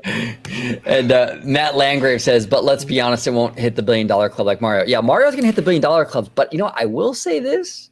I've been very bullish on Mario. I love that movie, actually. I loved Mario. And it's been successful. And there's no doubt. Nintendo and Universal are making money on this thing. Okay. But I will say this, though. I heard a lot of, like, just wait till it hits South Korea. Just wait till it hits Japan. Now this is early, you know, we got to wait and see what Saturday and Sunday bring in. But in Japan, it came in under Top Gun Maverick for its opening day, which surprised me because I'm thinking, oh, Japan, Super Mario is going to crush. And it opened softer in South Korea. So I don't know. That surprised me because I hear a lot of talk about how South Korea and Japan are going to be these heavy hitters. And so far, I've been kind of underwhelmed with their performances over there. So... want me to share your screen? Yeah, you can. This is interesting. Okay, so we do not have the numbers for that right now. South Korea was what again? Was it 20 million? Yeah, I believe so. Now your screen is all white. I don't know if there's something. Oh, sharing the wrong screen. Oh, there we go. I got the wrong monitor. Here we go. There we go. Let's see here. Okay, so South Korea, you're saying it was 20 million for its weekend debut? Or did we get all of the information in yet? I believe it opened. I don't think we have all the information in yet, do we? I'm not really sure, to be honest. I was just seeing the reports that it was coming in softer than they expected. Well, the jury's still out. I'll say that the jury's still out on this one. Let's wait till we get actually do that weekend and see, you know, kind of how well it does opening weekend because I think it'll have to outdo Frozen 2 in those territories. Right now, you're looking at South Korea with 28 million and then 17 million for Japan. So it'll have to outdo those, probably north of 300 million combined. So I think for Frozen 2, it topped out at 122 million in Japan, and then for South Korea, 89 million. The thing also holding that back, and I got into this with the Pro Show a little bit, but you see right here, China, just in terms of total box office, we can argue about how much actually goes to the studio later, but just in terms of total box office, you can see how many screens Frozen 2 actually opened up with back in 2019. 165,000 was its maximum right there. If you compare that to Mario's performance in China, only 46,000 screens. That's why there's kind of that delta between these two films. So that will hold it back, I think, from some records as well. But overall, though, that's a very kind of it'll be interesting. It'll be interesting to see how that actually fleshes out. And by the way, OG, to your point, they have to share. Universal does 50% of the profits with Nintendo. So as profitable as this will be, again, that profit looks very, very different than it did for maybe its predecessor in terms of the largest animated film, Frozen 2. Yeah, and this is where I saw that report from Luis Fernando. A disappointing start for Mario movie in Korea after soft 774K Wednesday opening with 32.9% of market share included previews, 200K previews. The film was number 2 in admissions, and it's interesting because even in Japan, it was coming in under what Maverick did. So look, and the thing is though, the word of mouth though has been really good. It says on here it's extremely high word of mouth. Same with Japan. So we'll see. It might have legs out there, but I was just taken aback by it because I heard a lot of talk about just wait till it hits these areas. It's going to really, and it hasn't really done so far what was promised. But that doesn't mean it won't. It doesn't mean it won't. Family film. Sometimes there's not a rush to go see these, like a big action film, especially from key demographics right there. Sometimes families kind of trickle in right there. Let's just hold off. Let's see. Until those reports actually come out. I think Super Mario Brothers might either make just under 1 billion or just barely scrape spot. No, it'll be about 1.4 with its current trajectory right there, 1.3, something like that. I don't think it'll just barely get past 1 billion. There's no way. That would be a really odd trajectory at this point. Deep Dive Disney, do you think Korea will ever get a Super Nintendo World? If so, did this film kill those possibilities? No. So there is, from what I understand, there's no Universal presence in South Korea, if I'm not mistaken, right? That's all limited to Osaka, Beijing, and I think those are the only ones servicing that area, if I'm not mistaken, right? So to that point, I would assume it'd have to be in association with Nintendo with Universal. So wherever a Universal Park is, expect Nintendo to go in there, no matter what the movie does. If anything, this will actually fuel that. I wanted to go ahead and leave us off on a feel-good story right here because it's been a lot of doom and gloom. I do apologize. Didn't necessarily mean for that to happen, but hey, you know what? Disneyland had a very bad week last week. It just did. Yeah. I think this week was a lot better, and it all culminated here. This is via Mice Chat. First time in Disneyland history, windows on Main Street, USA have been dedicated to Make-A-Wish in celebration of World Wish Day. Find them above the Wish Lounge on Main Street. So I was going to play this for you guys right here. This is from Dusty's live stream right here that he does on the Mice Chat YouTube channel.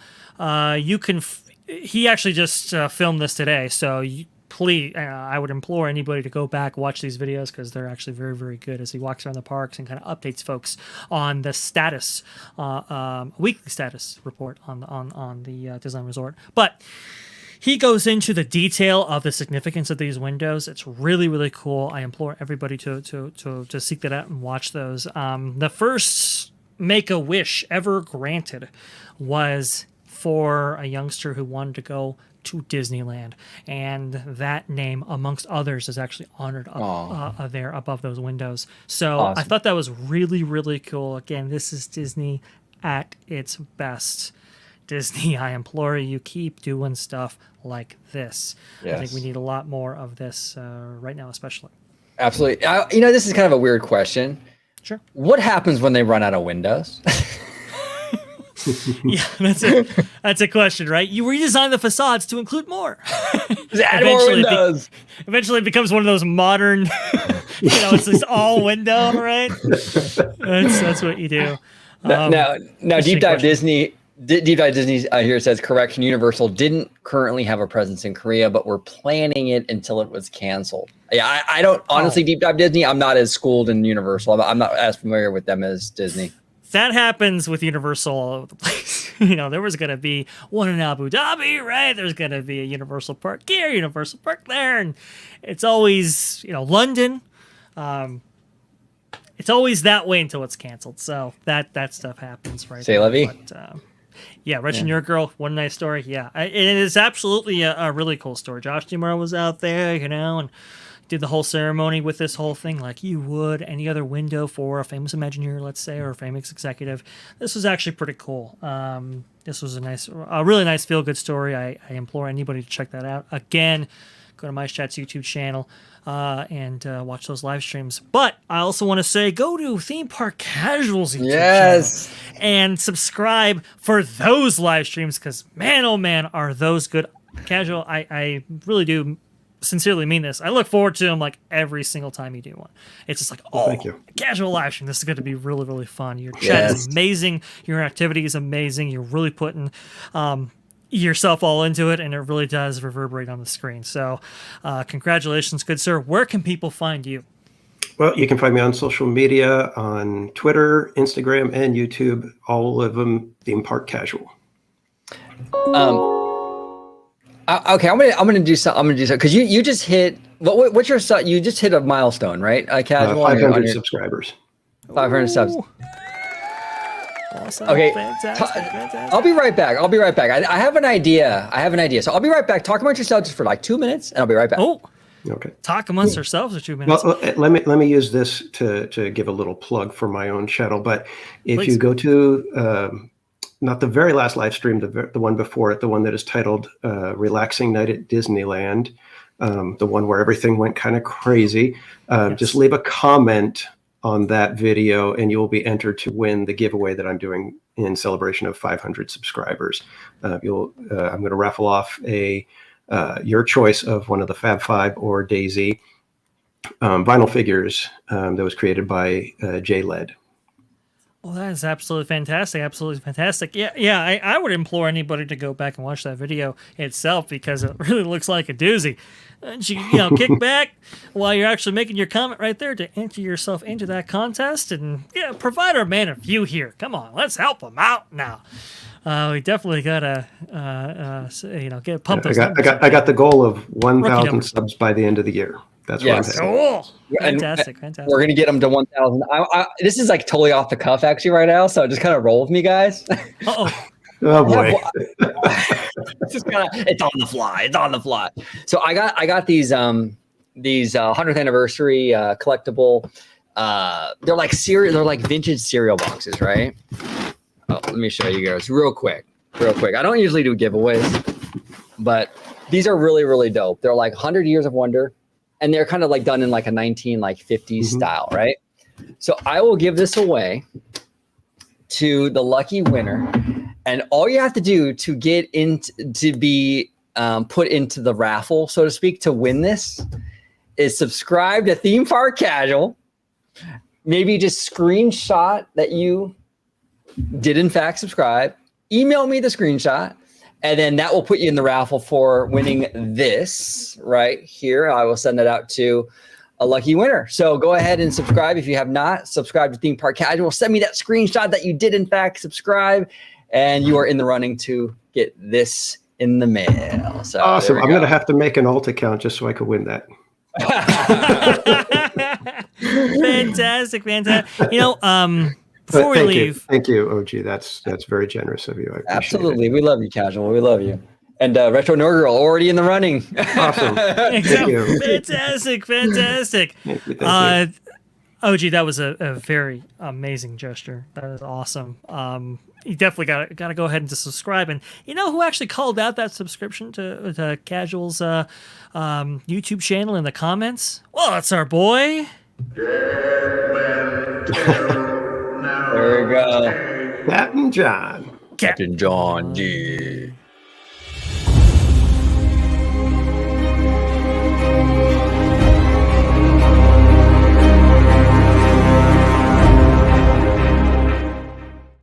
Freaking love that. So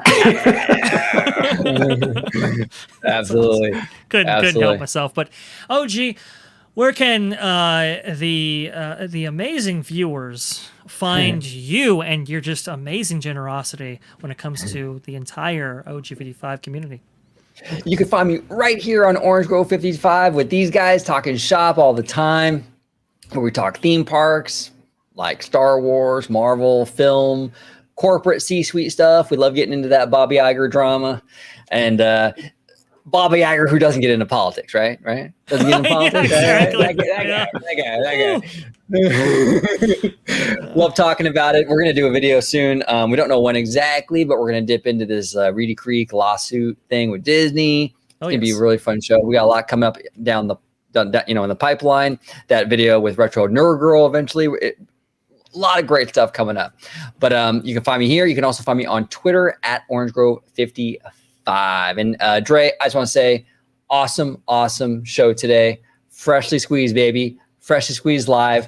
Let's do it again soon. Absolutely. But really, nothing compares with a freshly squeezed. Absolutely, 100%. And I guess it's we usually don't have the host do this, but I think people they want to hear it. They want to hear the Christy Way Sons McCarthy. They want to hear everything. So if you guys want to go ahead and follow me, you can go do so right down there at Vash Sky. Just go ahead and type it in, and it should pop up for, as Christy Way Sons McCarthy would say, for all the robust discussion right there. And if you want to see me, you can go ahead and subscribe to this channel right now, where we have amazing shows like the one you're watching, Freshly Squeezed, your source for juice, news, and info, squeezed fresh right from the Grove. We also have amazing shows like hosted by George, our dear friend and brother there, with his Citrus Corner, covering all the things related to Walt Disney World. And I'm sure Reedy Creek is going to have something in that as well, so keep an eye out for that.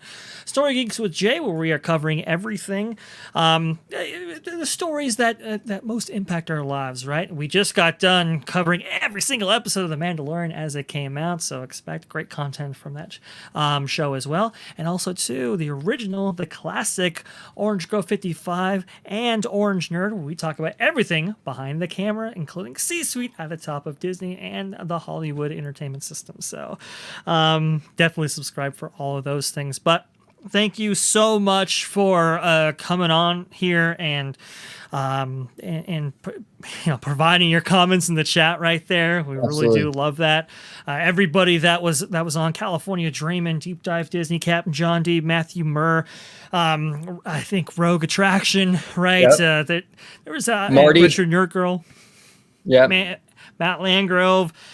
Just everybody in that chat. Thank you so much for actually coming on and sharing your time with us. Casual, of course. Thank you so much for coming on the channel again, sir. We love your insight. We love your commentary. Honestly, absolutely, we really do. And you are really killing it out there with your live streaming and vlogging. Should we? Hey, look. Matt Landgrave says, "How about a moment of silence for the dragon? Pour one out." So maybe we should end with a moment of silence. Maybe you could pour a little something out for the dragon, right? I guess it would be fitting. C'est la vie. C'est la vie, buddy.